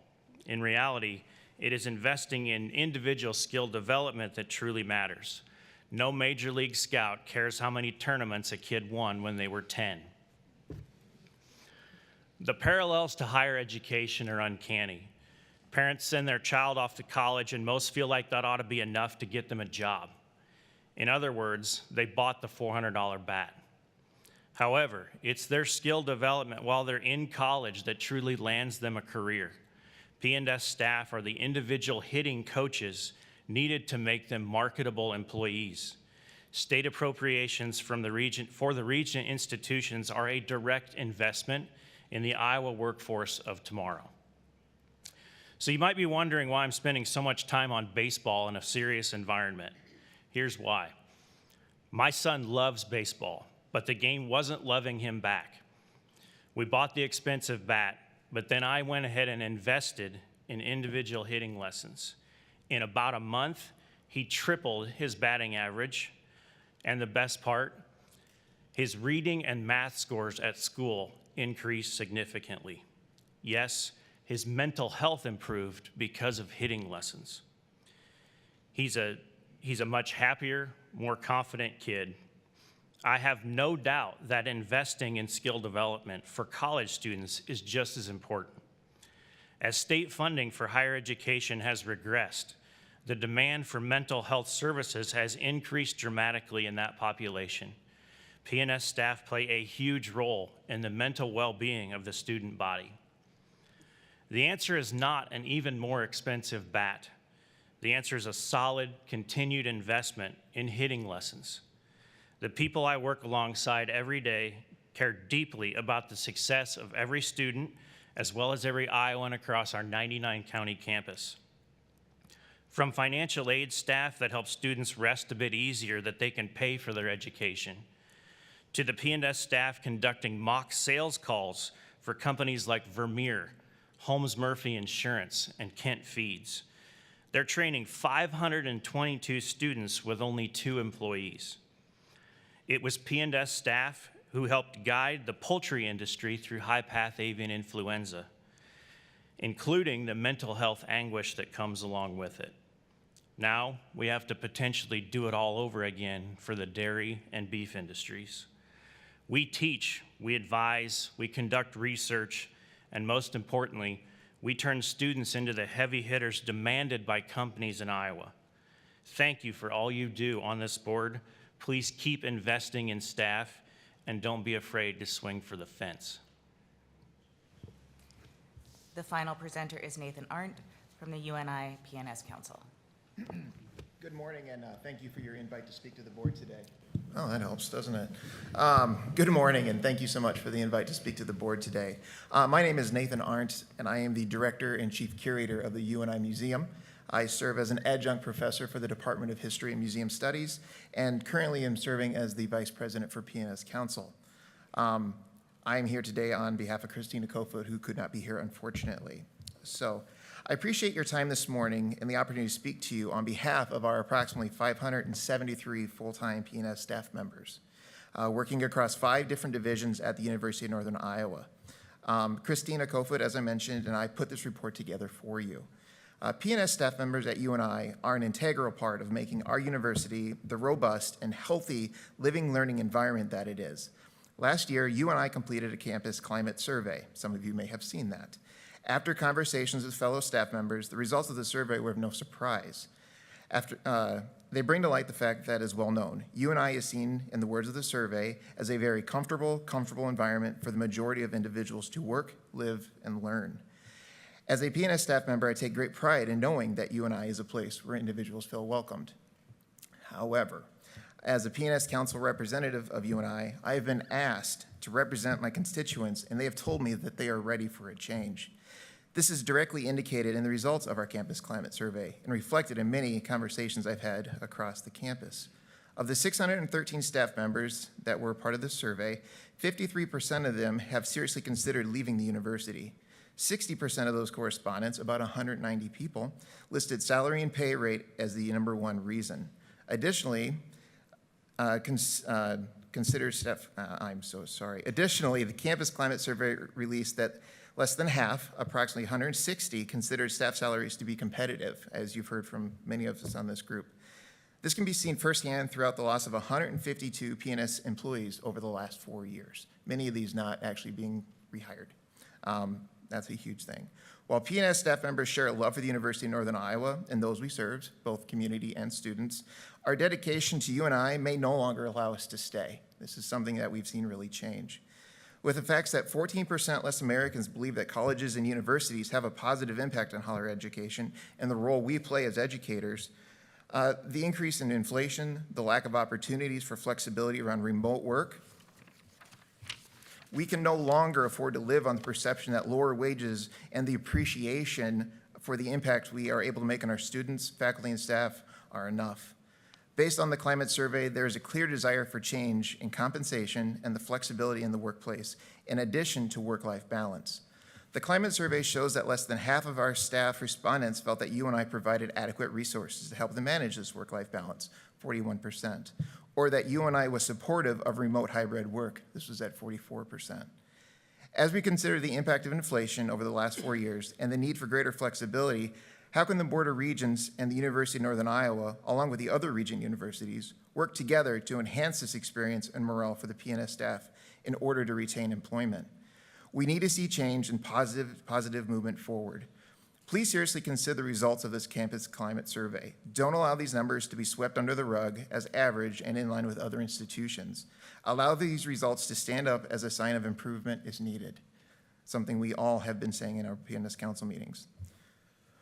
While the individuals in this room do not dictate our P&S salary increases, there may be opportunities to influence decision-making. With that in mind, I would like to share our P&S salary increase request and encourage you to take into consideration the impact on staff members. P&S staff members at UNI requested a 4% across-the-board increase in wages. This adjustment is intended to address the current economic landscape, align with industry standards, and recognize the dedicated efforts of our valuable P&S staff members.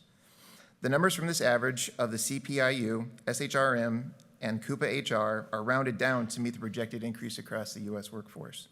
It's based on several factors. First, the Social Security Administration has introduced a cost of living allowance of 3.2% to compensate for inflation. Second, the Society for Human Resource Management has projected an average United States pay increase of 4%. And third, the College and University Professional Association for Human Resources stated that pay increase was an average of 4.4% for professional staff. And finally, UNI staff saw an average increase of 13 to 19% in medical insurance premiums, negating some pay increases for some of our staff. Professional and scientific staff members at the University of Northern Iowa share a love for the university and those that we serve. We can see it every day. We understand the importance of higher education and the role we all play. We also understand that the restraints of tight budgets and the impact of enrollment rates, especially related to the upcoming enrollment cliff predicted of 15% in 2025. As we consider these significant changes coming to higher education and the increased pressure that P&S are constantly being put under, please consider how we can work together to enhance the experience and morale of P&S staff members, not just at UNI, but across the state in order to retain this employment. Thank you for your time and consideration today. That concludes the presentations. Thank you. We'd like to thank each and every one of you for your comments and thoughts. Very provoking. Thank you.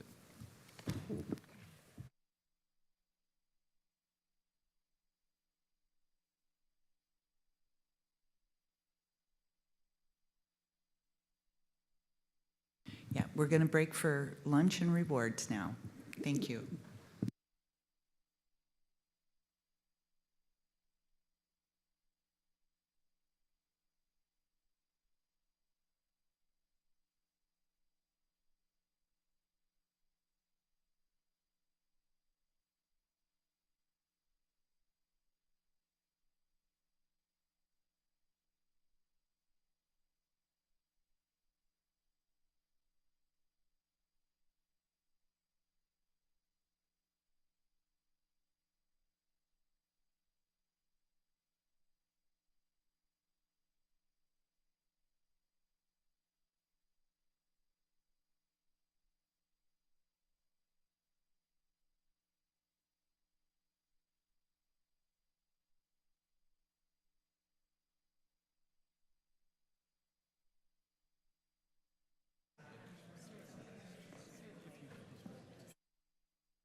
At this time, we will have the 3 university presidents make presentation on the status of implementation of the DEI directives passed by the board in November. I would ask each of my fellow board members to please hold any comments or questions you have until all 3 presentations are completed. At the end of all 3 presidents speaking, we will take questions from the board members. First up, let me welcome President Barb Wilson from the University. I'm what? Oh, yes, all 3 of you up at the same time. Thank you. I hadn't gotten that far yet. It's not the way it's written.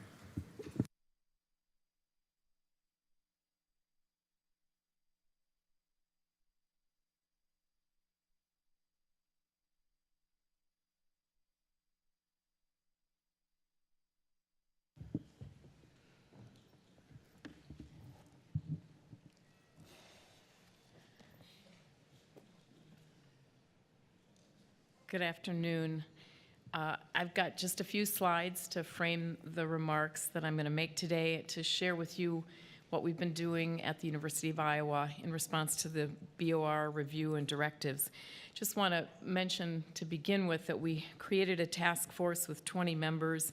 It was chaired by Dan Clay, our Dean of the College of Education, and Liz Tovar, who's an Associate Vice President on our campus. 20 members of that task force. They spent 4 months. They had 17 stakeholder meetings, so they met with lots of groups on campus. They had 7 task force meetings. They also received over 100 responses via an online survey around activities related to the directives. So I think I'm just really pleased at how thoughtful and engaged their work was. They were open to new ideas, and they provided the Provost Kregel and I with a report that I'm going to share the overview from.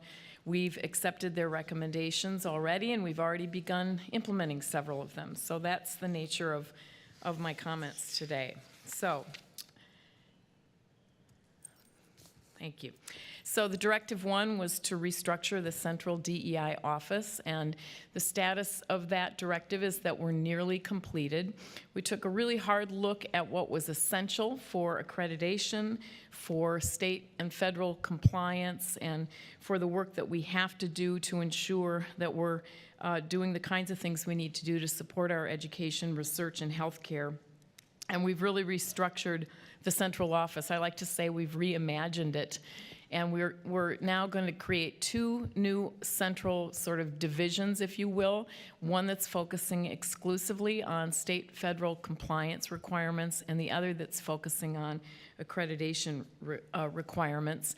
As a part of this restructuring, we will eliminate 5 unfilled positions at the center. So those are positions that we've not begun searching for, but we were in hold, and we've decided that we can make this office even leaner than it was before, and we'll save about $360,000 from that restructuring.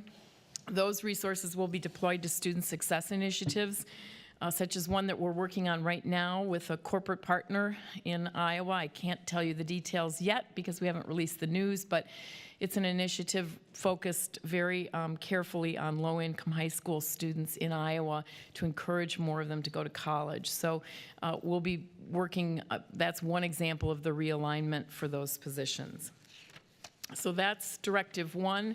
And I think what I want to emphasize in all of this is our goal is education and research and complying with the laws that we have. This diagram kind of shows you the structure of this new central office. Again, we'll be renaming it, so it will be called the Division of Access, Opportunity, and Diversity. And under that new division, we'll have 2 offices, as I said, one that will focus on accreditation and one that will focus on generally compliance issues, and that one will be called the Office of Civil Rights Compliance. Just a reminder, and I know that those of you who are on the review committee remember this, we have 30 accreditation bodies that we have to respond to in order to comply with all of the requirements that we have, and almost all of them have very explicit requirements around diversity, access, and opportunity. So we are not going to let go of that. We can't let go of that. We'll continue to do that work, and that will be in the left-hand side of this org chart, and on the right-hand side will be our compliance functions. Overall, our goal is to educate students so that they have the skills needed for cultural and global competency.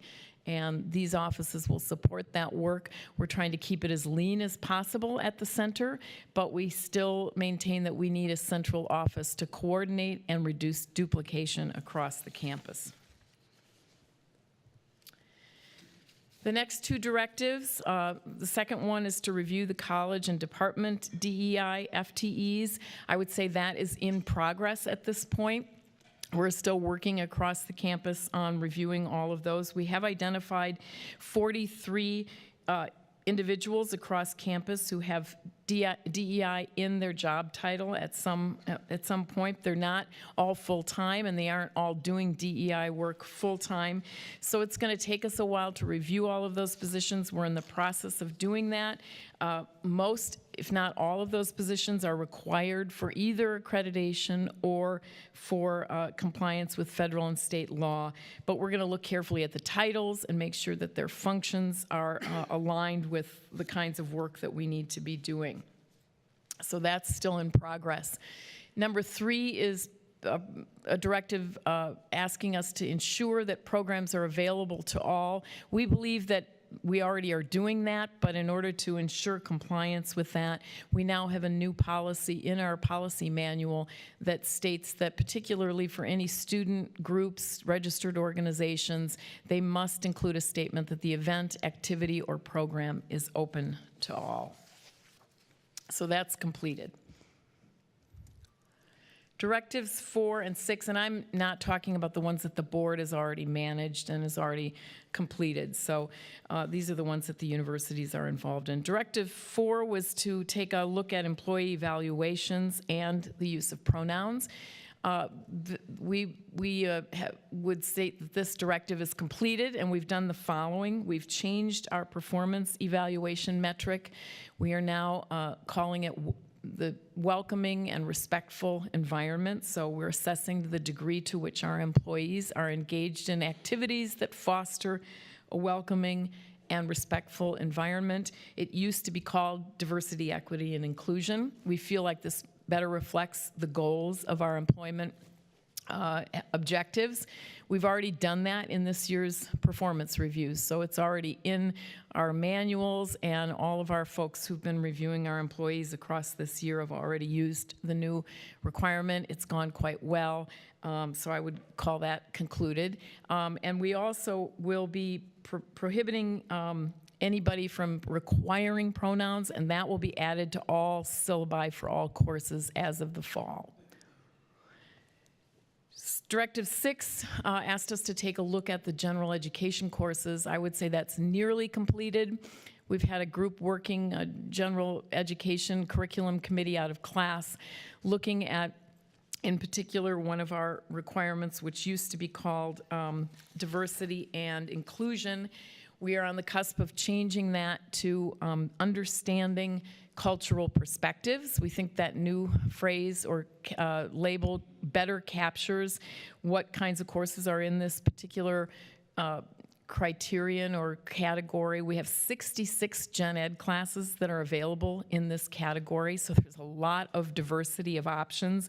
Students can take anything from classes on the Bible to a class on Anne Frank to classes on health disparities. There's a lot of variation in there, and we feel like this label better reflects what we're trying to accomplish in those courses and what we're trying to teach students. And I think that one will be, it's nearly completed because we're updating websites, but we have to wait until the next calendar year to actually instill it. We can't change things on students in midstream, so that's nearly completed. Directives 8 and 9. 8 was about intellectual diversity, fostering intellectual diversity in our search processes. And the task force did a very careful review of all of our requirements and our processes around recruitment and hiring of both faculty and staff. We've updated resources for both types of searches to ensure that we're thinking about and helping our committee members think about intellectual diversity. And we've added, particularly on the staff side, some new places to advertise positions that weren't already in place. So I would say that's fairly completed, and lots of details behind the work that the task force has done there. Number 9, the board asked us to look at the idea of enhancing civic education, and I'm really excited about this particular directive because it's allowed us to do some things that I've been wanting to do for a while. We've got a great group of professionals working with us that come from the College of Liberal Arts and Sciences, from Student Life, and they've been really working on what we are going to label a civic dialogue initiative. This will be sponsored by the president and the provost, so we've already put some resources into this. It's going to be comprised of really 2 components to begin with. One is to launch what I would call a pilot program in the first-year residence halls to help train some RAs around how do we teach the skills and the necessary aptitudes to encourage people to talk to each other across difference. And I think the free speech poll suggests we're getting better at that, but as one of you pointed out, I think it was you, Regent Barker, we still have some work to do. And so this initiative will really get students to think about how do you come to the table, how do you listen to others who are different from you, how do you find common ground, how do you stay curious instead of judgmental, how do you disagree respectfully. I think these are skills we all could use these days, and we're trying to do this in the fall semester with our new students. And we're going to set up a field experiment where some floors are going to get this opportunity to learn these skills, and others will not. And we're going to measure all kinds of outcomes, including roommate disagreements and all sorts of things that we could maybe do better on. In addition to that, we're launching a first-year seminar course around these skills as well, which will obviously be optional for students. I think if we can show with data that this works, then this is just the beginning. We'll find different ways we may require this kind of work for all of the leaders of our student orgs. But I think this is an opportunity for us as we think about what we're supposed to be doing at a university. We are supposed to be bringing students from all backgrounds, all walks of life together and help them coexist and work together, not avoid each other when they encounter differences. So stay tuned. I'll have more to report on that, but it's launching, and we'll start it in the fall. So, last but not least, I just want to make a general statement about diversity at Iowa. I feel as if some of the disagreements about DEI, the challenges around DEI are often part of a larger problem that we talk about diversity in very narrow ways. And so what I've really encouraged our people to do, and I think what the task force has encouraged us to do, is to think about diversity much more broadly. And you can see here, what does diversity mean at the University of Iowa? I mean, for us, it means the First Gen Hawks program, it means international students, it means our food pantry, frankly, helping low-income folks to manage their food insecurity. It means the Hawkeye Work Grant, which you just heard about yesterday. It means non-traditional students who are coming to us who are older or maybe transfer students. It means students with disabilities. We don't talk about that enough, but many of our students are coming to us with learning disabilities and intellectual challenges. So the more we can think about diversity in a broader way, I think we will all be healthier for it. And the thing that I keep emphasizing to everybody is many forms of diversity are invisible.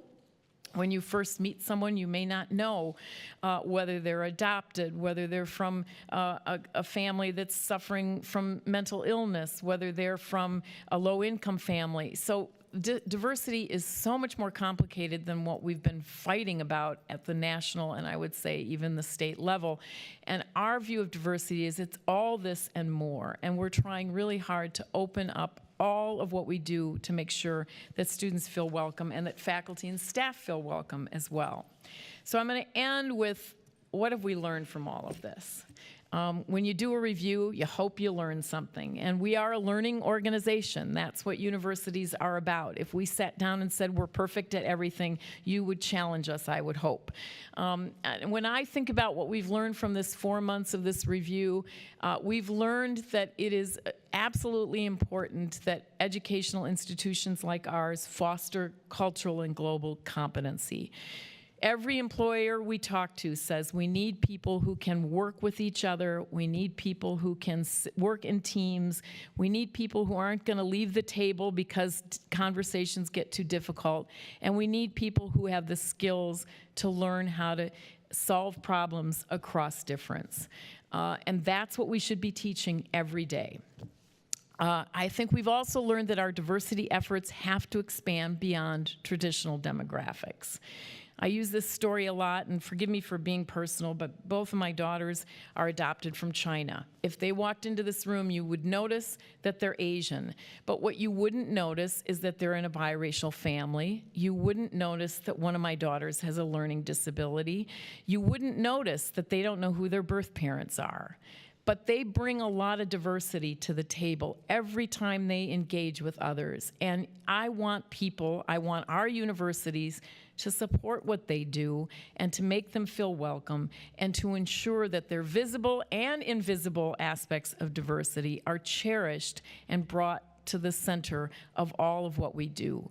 And so I think we have to talk about diversity beyond the traditional demographic characteristics and really think about what about these young people who are coming to us with learning disabilities or who've been adopted or who might come from other countries.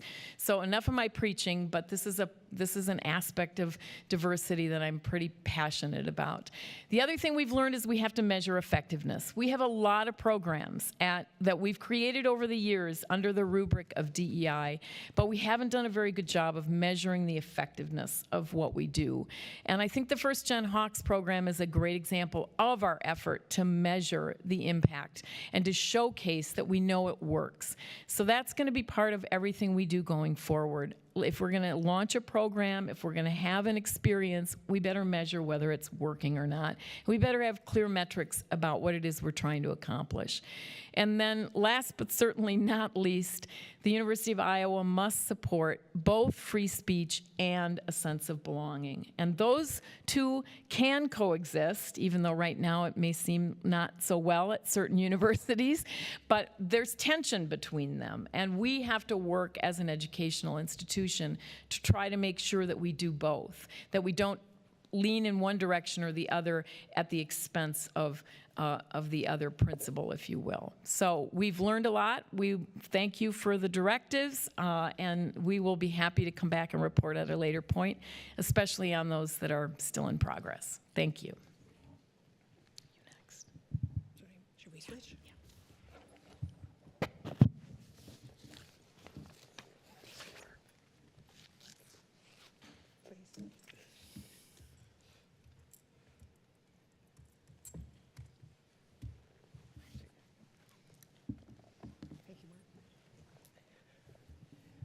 I'd begin by just saying it's a pleasure to be at the table with my fellow presidents of the Regent universities, and I want to thank President Wilson for her excellent presentation.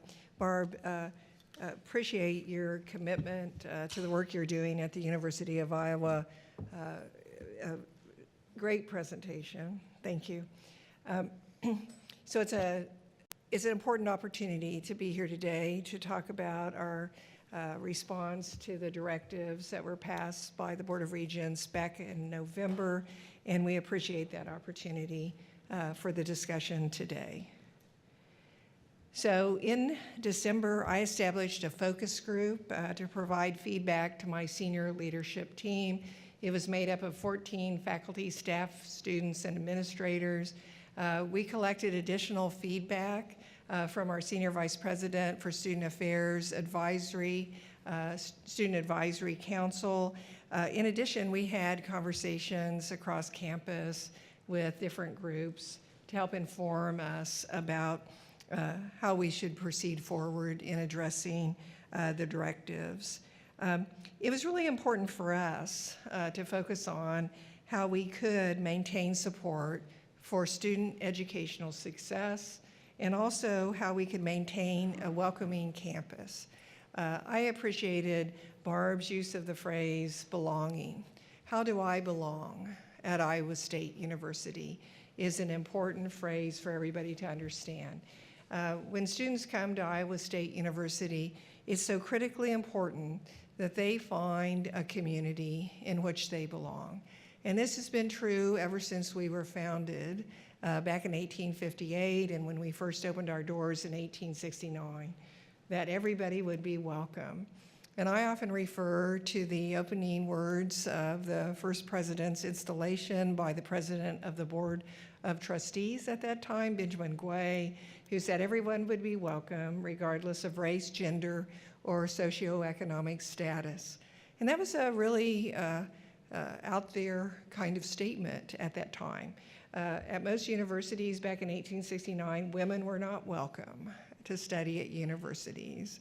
Very limited number of universities would welcome women, let alone a black man. So we've tried to live those words from that first president's installation, the first president of a board of trustees. And we haven't been perfect in that path, but we have tried to say everybody was welcome. As the years went along and Iowa State grew, it became an important mission to make sure that young men and women from rural Iowa would not see Iowa State University as too big of a campus where they would not feel comfortable. It would be seen as too big a place for somebody from a small town or a farm in Iowa where they wouldn't feel like they could belong. So one of the first things we did was establish learning communities so that a young white man from rural Iowa could come and be in a learning community and find the place where they could belong. So it really is about belonging and finding a community. And we want everybody at Iowa State to find the community where they can belong.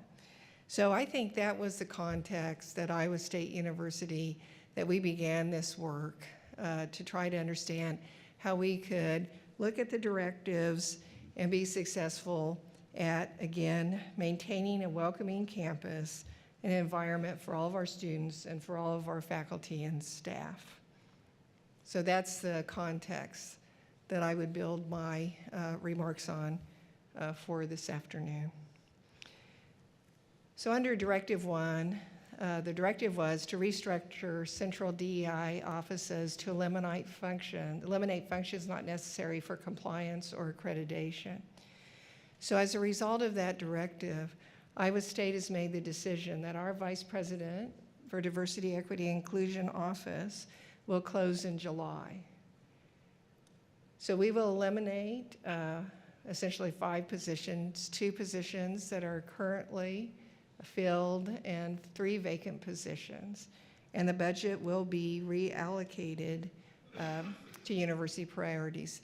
This office was established back in 2015, but at this time, we don't feel that we can meet Directive 1 without closing the Central Vice President for Diversity, Equity, and Inclusion office. So we're in the process of completing a written reorganization to eliminate these positions in accordance with our policy, and our staff have been given notice, a 90-day notice, and they will work with university HR through this process.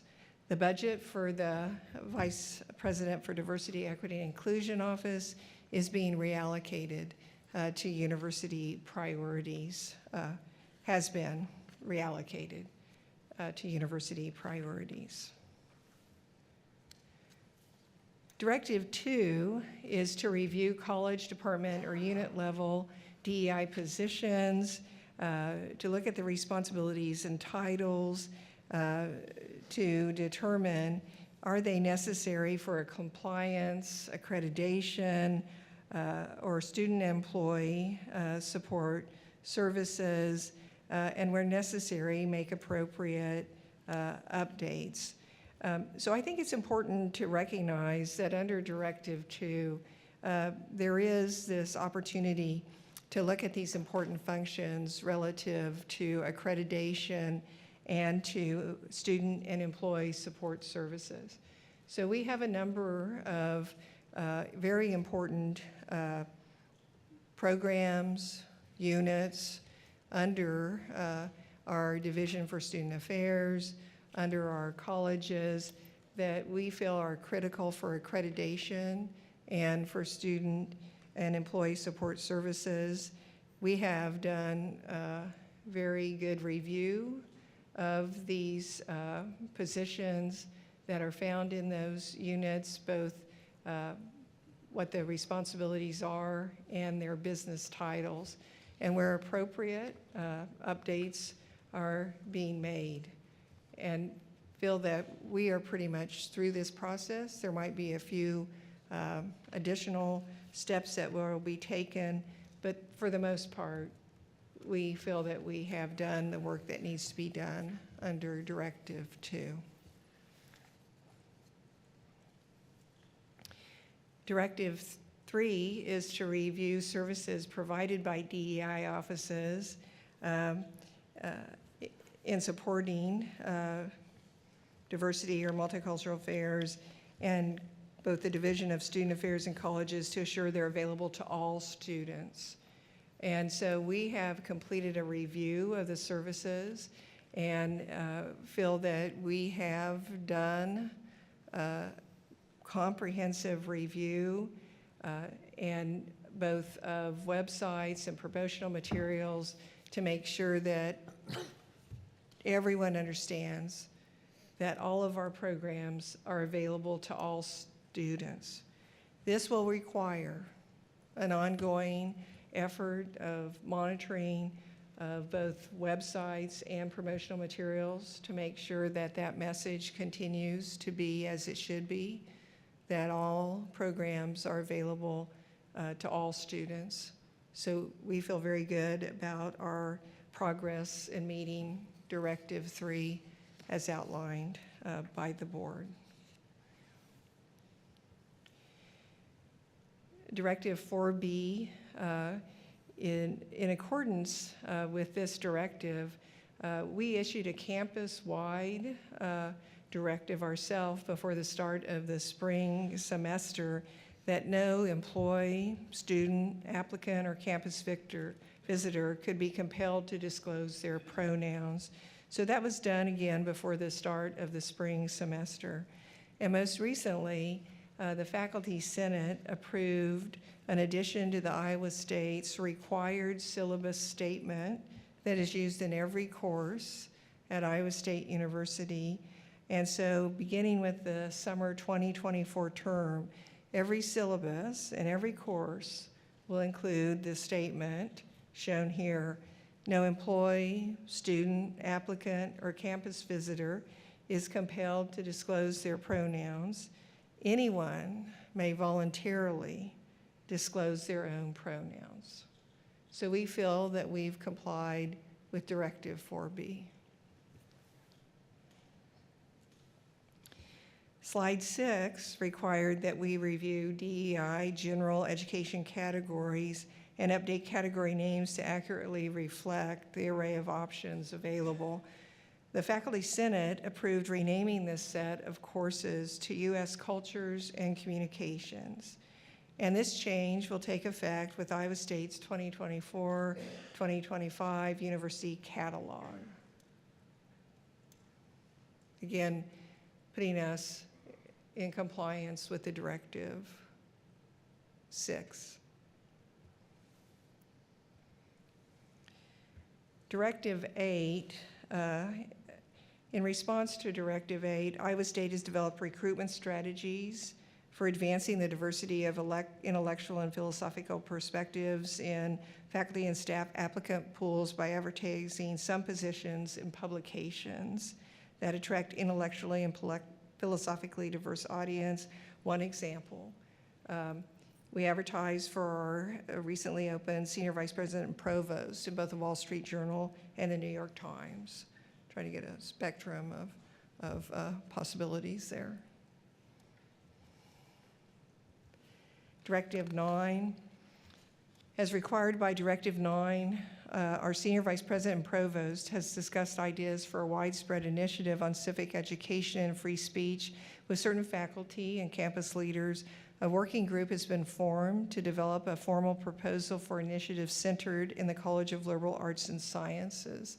And so that work will continue on here in the rest of this year and the coming year. And then for directives 4A, 4B, 5, 7, and 10, Iowa State University is complying with the Board of Regents policy manual revisions approved in February. That concludes my report.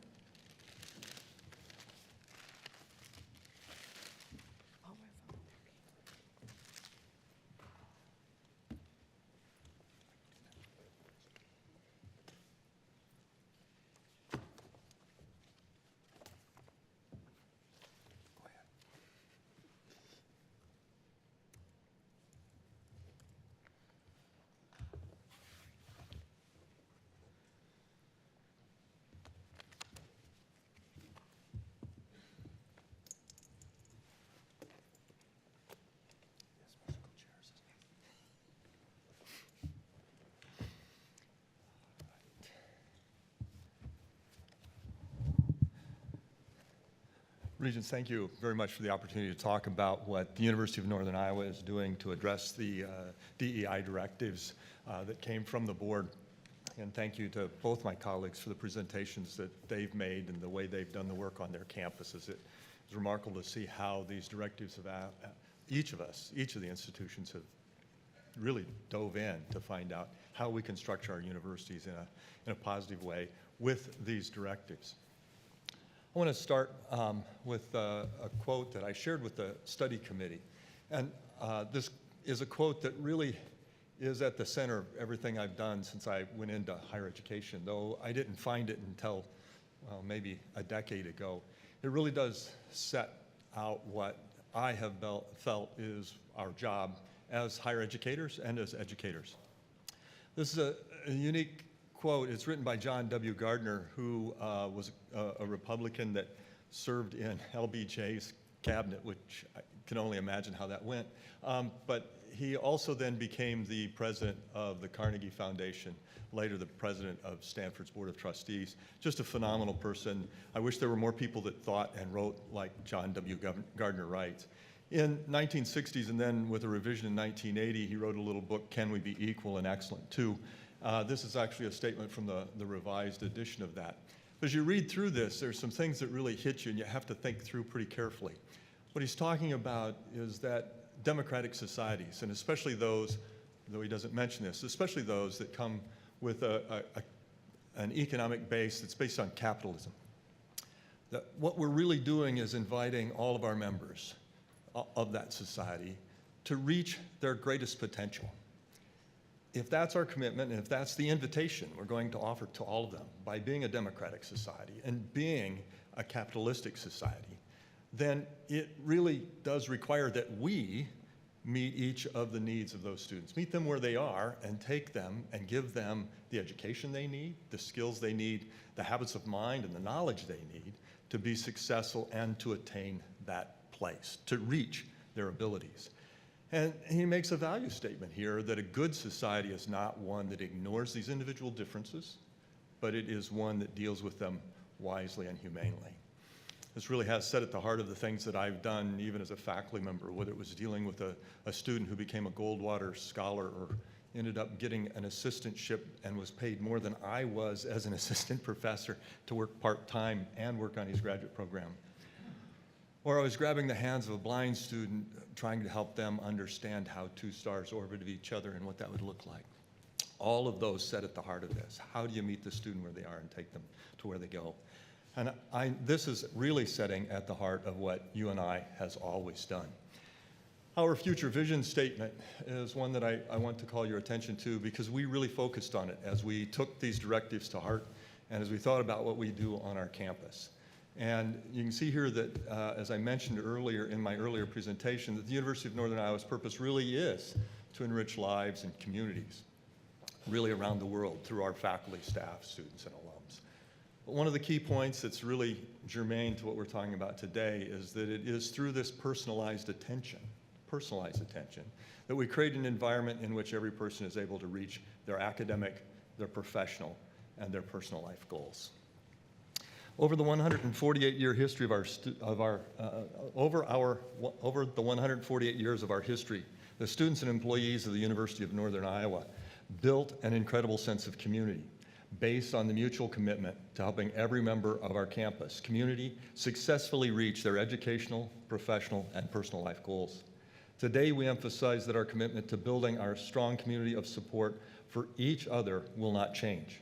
Responding to the board's directives requires our organizational structures, our language, our manner in which we create the community, our language and the manner in which we create that community must change.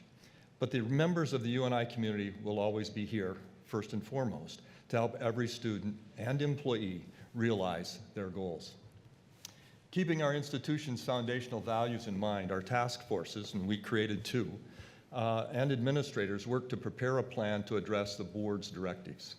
We have used the directives as an opportunity to reimagine how we serve all students across our campus.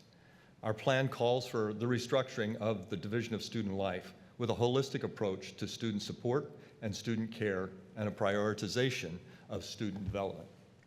The reorganization includes the elimination of the Diversity, Inclusion, and Social Justice Office, which has been and is an important part of the UNI experience for many of our students. Because this office has served many students on our campus, we are creating new frontline student-serving positions to expand our direct-to-student services for the entire UNI student population. This reorganization enhances services within Student Involvement Office so that more support can go to student organizations, leadership development, mentoring, and campus-wide programming and events. Additionally, support will also be provided to the Dean of Students Office to provide enhanced student support and care services to students needing assistance during critical times. These positions and services are focused on building a stronger sense of community for each student, which is essential to ensuring that students who come to UNI are retained, graduate, and as you heard this morning, prepared for their lives after graduation.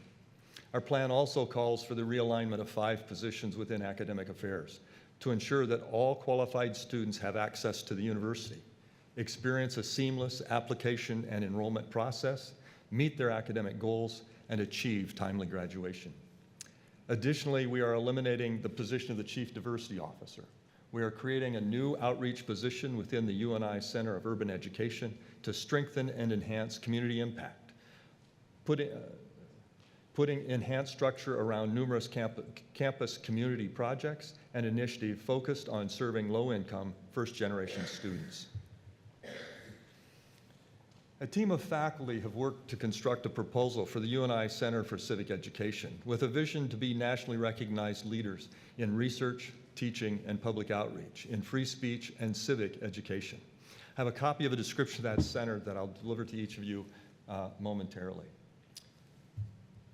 The center will enhance civic education among university students, pre-K to 12 students and teachers, and the broader public by developing and implementing effective civic learning strategies and encouraging respectful dialogue across differences, and offering educational resources on free speech and civic knowledge. It will promote the values of free speech, civic leadership, public service, and participatory citizenship. The center is built on UNI's strong foundation as a leader in the training of teachers, established strengths in civic education, rich community partnerships, a proven record of community engagement, and unique research capacities in Iowa history and politics. We recognize that we are changing the way that we are organized and the way that we serve many of our students. It will take time to adjust to these changes. We are confident that by making these structural and organizational changes, we will be able to provide the personal attention and services each UNI student needs and deserves.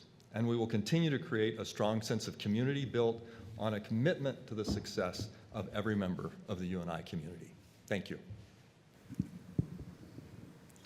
Okay, we'll open it up for discussion. Any comments or questions?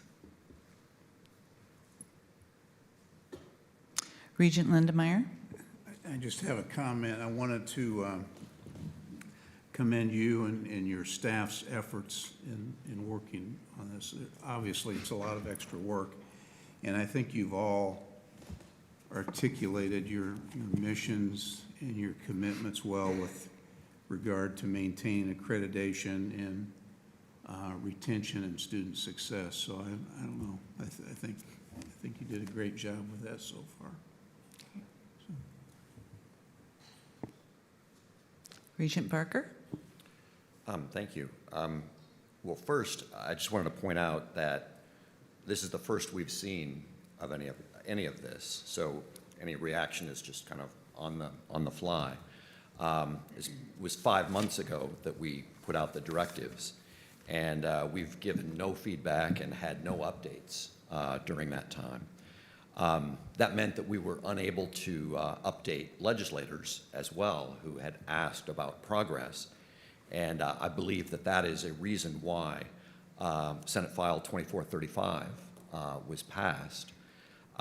So my first question is, are you beginning to prepare for Senate File 2435? Because that kind of is broader in many ways than the directives.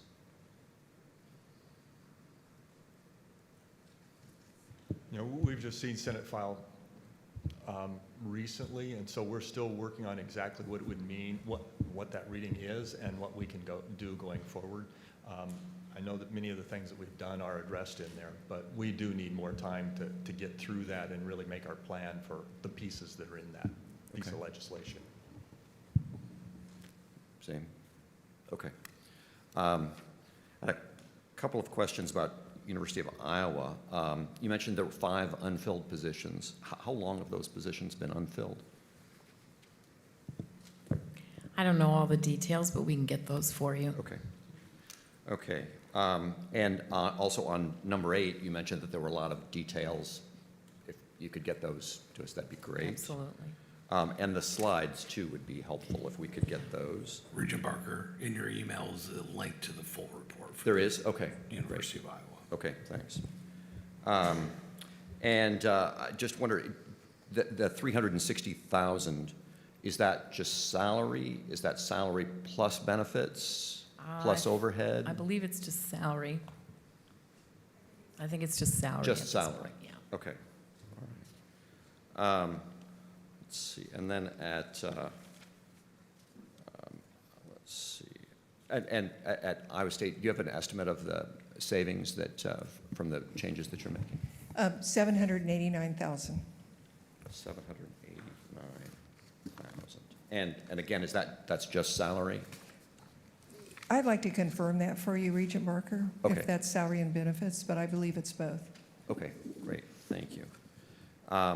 And at UNI, some of the changes that you described were not in the slides there, so it would be great if we could get a summary of that. Do you have any estimate of savings at UNI? Our savings is going to be very limited. One of the things we've recognized is that the services that are provided in diversity, inclusion, and social justice are services that students are receiving now. And as those students are no longer served there, they're going to need services elsewhere. And that's why we're putting those resources into a more holistic approach to all of our student life programming, putting things into student involvement and in expanding that, as well as student services.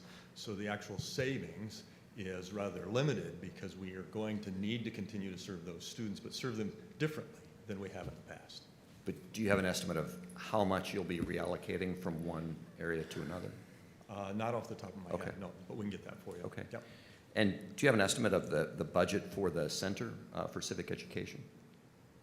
Yes, it will take about $110,000. Well, actually, it's right there. Year one's about $110,000, $45,000 in one-time costs, and then the second year, $20,000 in one-time costs, and you can see the recurring costs there as well. Ultimately, it'll be about a $300,000 a year center. Okay. And at Iowa State, do you have estimates of what you're thinking about for those centers? Well, we don't have a center. We're a little hesitant to jump to that right now, but we're allocating $90,000 for the first year for the pilot, and most Sorry, of 90? 90. Most of that will go into supporting staff who are going to be working on the initiative and working on the training, so. So initiative, it's an initiative? It's an initiative. Okay. We are piloting this. We want to make sure it works. We want to make sure we have good data. And based on that, we'll decide how to grow it and what to do beyond that. And random assignment in Yeah, dormitories? absolutely. Okay. All right. Yeah. That's an interesting idea. They're all going to want to be involved, but we're not, I mean, the RAs, because they've been already telling us this will be a game changer for them. But random assignment. Okay. And at Iowa State, any? So we're just in the process of developing a proposal. Okay. All right. Thanks. Robert Kramer, or Regent Kramer. Thank you all for all the work that you've done on it. And I do appreciate the tone of what you're after, and I think that's what we're after, and that is to meet every kid's needs, make every kid feel, every student feel welcome, and try to help them succeed. And I liked, President Nook, how you phrased it there of that personalized attention. And I think maybe some of the problems of people's looking at the whole DEI initiative before, feeling like it was kind of this growing thing on its own that required a lot of staff. I think maybe at the core of it, I've been trying to think, is what is at the core of this? And I think part of it is we all want every student to feel welcome and to have that personalized attention. The old approach, let's say last year's approach, was to divide all of our students into groups and hire a bunch of staff to meet the needs of each individual group. What I'm kind of hearing from I think what maybe I'm hearing from you is more of an approach of, hey, instead of separating all the kids out, let's just put all the kids together and let's have staff that can meet the needs of all the kids and not try to separate them into the different groups. Is that kind of what I'm hearing, or is that going to be a little different than what it was before? We are really going towards a more, what I did call a holistic approach, trying to bring together services for all students everywhere. What we do know is that many of our students who come to our campus are looking for affinity groups. And how do you provide those affinity groups? Because they, as I talked about this morning, as these students are leaving our campus and going out in the work world, they're missing their friends, right? They're missing that group that looks like them, that talks like them. And so where we're going to rely on that happening is going to be in our student organizations. And that's why we're putting some of these resources into leadership development, into our student organizations, to help them be able to reach out and build stronger structures. We had a real problem as COVID hit, and we had to spend a year without any of our student organizations operating. What that meant is that the people that knew how to lead those, our seniors in particular, and even our juniors, many of those graduated out, and our freshmen and sophomores weren't involved in student organizations at all. So we now have juniors and seniors that are trying to lead these organizations, but they had no mentors because these programs didn't exist. So how do you build that leadership skill? How do you build these student organizations so that they really can do what they're intended to do? Help these students find a place to connect, find a place that they can find individuals that like them, that are like them, whether that is our Black Student Union or it's our esports club or our physics club, right?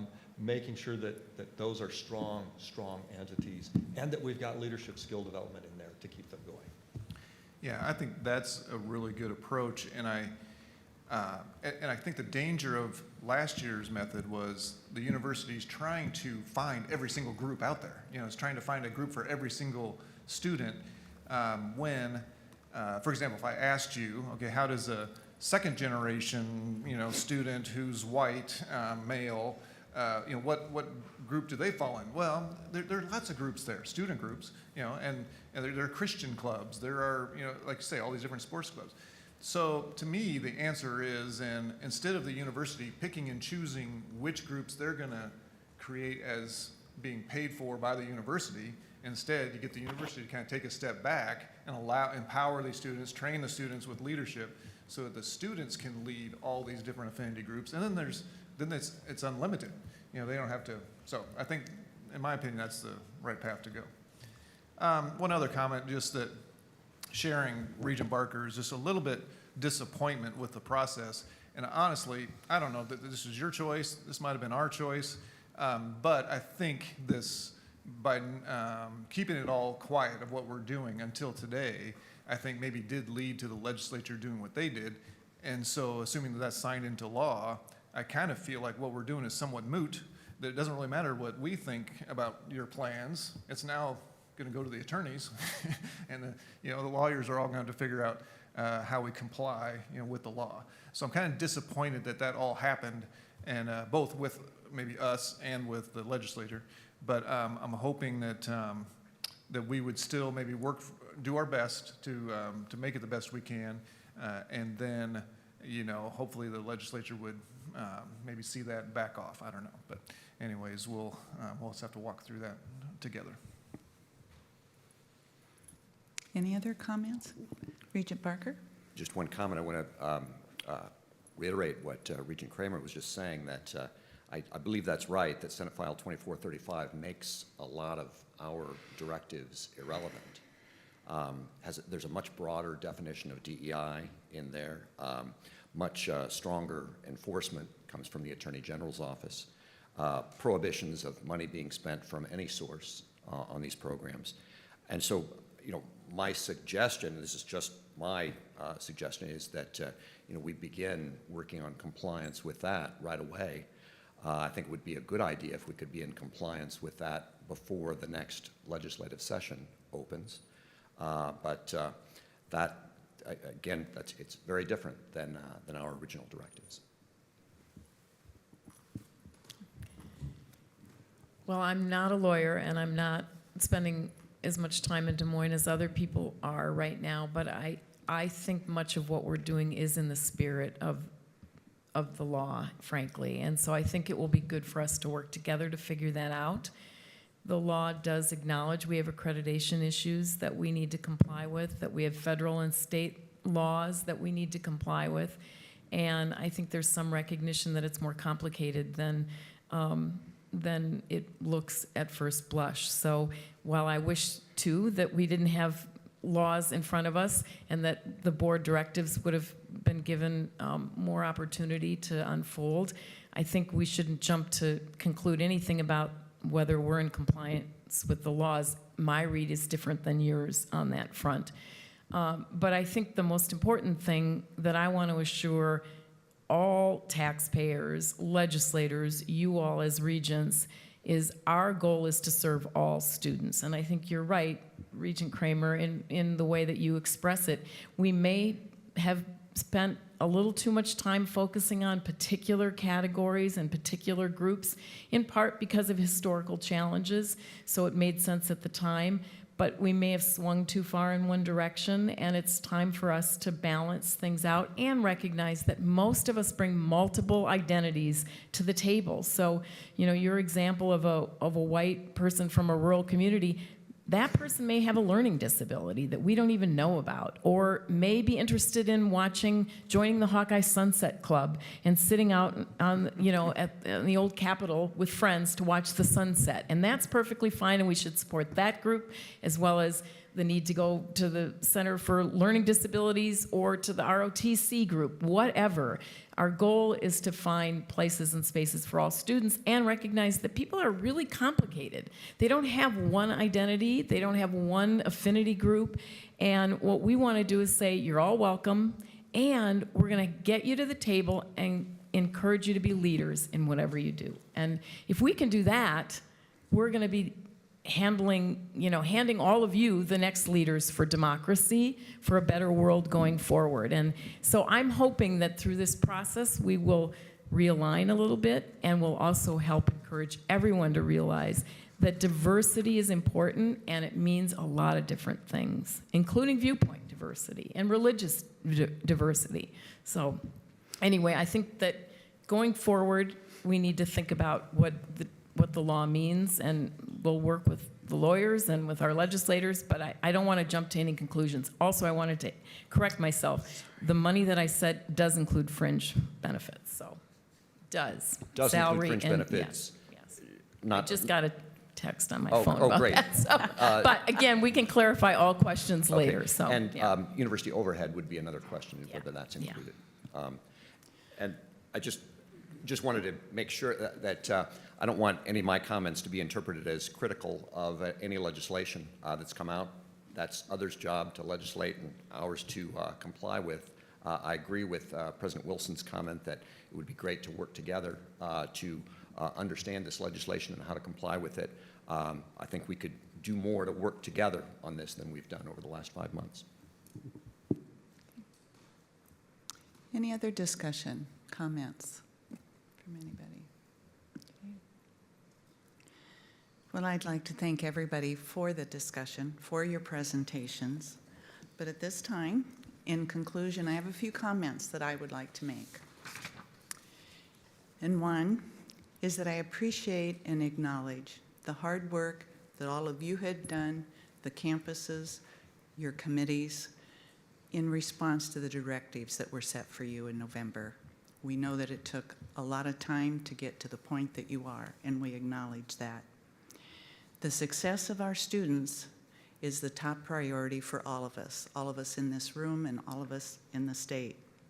Maintaining compliance with the requirements of federal and state law, grants, contracts, and accreditation is of paramount importance for the success of our students.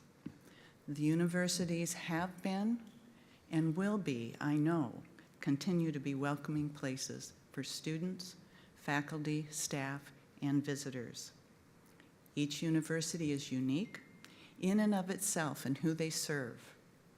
Because of this, there must be differences in how they implement the directives, and we have seen that today, and how lucky we are that they're able to do that and see that for their students. President Wilson, President Wintersteen, President Nook, thank you again for today's report, and we look forward to seeing the progress of these plans in the future and future dates yet to be determined. Thank you.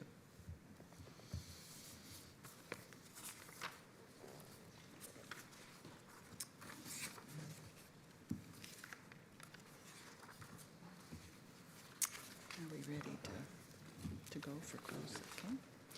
The board has necessity to meet in closed session in accordance with Iowa Code Section 21.5.1.c to discuss strategy with counsel in matters that are presently in litigation or where litigation is imminent and premature disclosure would likely prejudice or disadvantage the position of the board.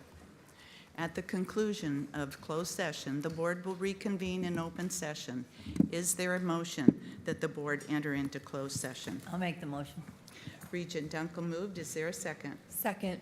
Regent Rouse seconded. Is there any discussion? Hearing none, I'll take the roll call vote. Regent Barker? Yes. Regent Rouse? Yes. Regent Reiswick? Yes. Regent Dunkel? Yes. Regent Kramer? Yes. Regent Lindemeyer? Yes. Regent Richards? Yes. Regent Bates votes yes. The motion is approved.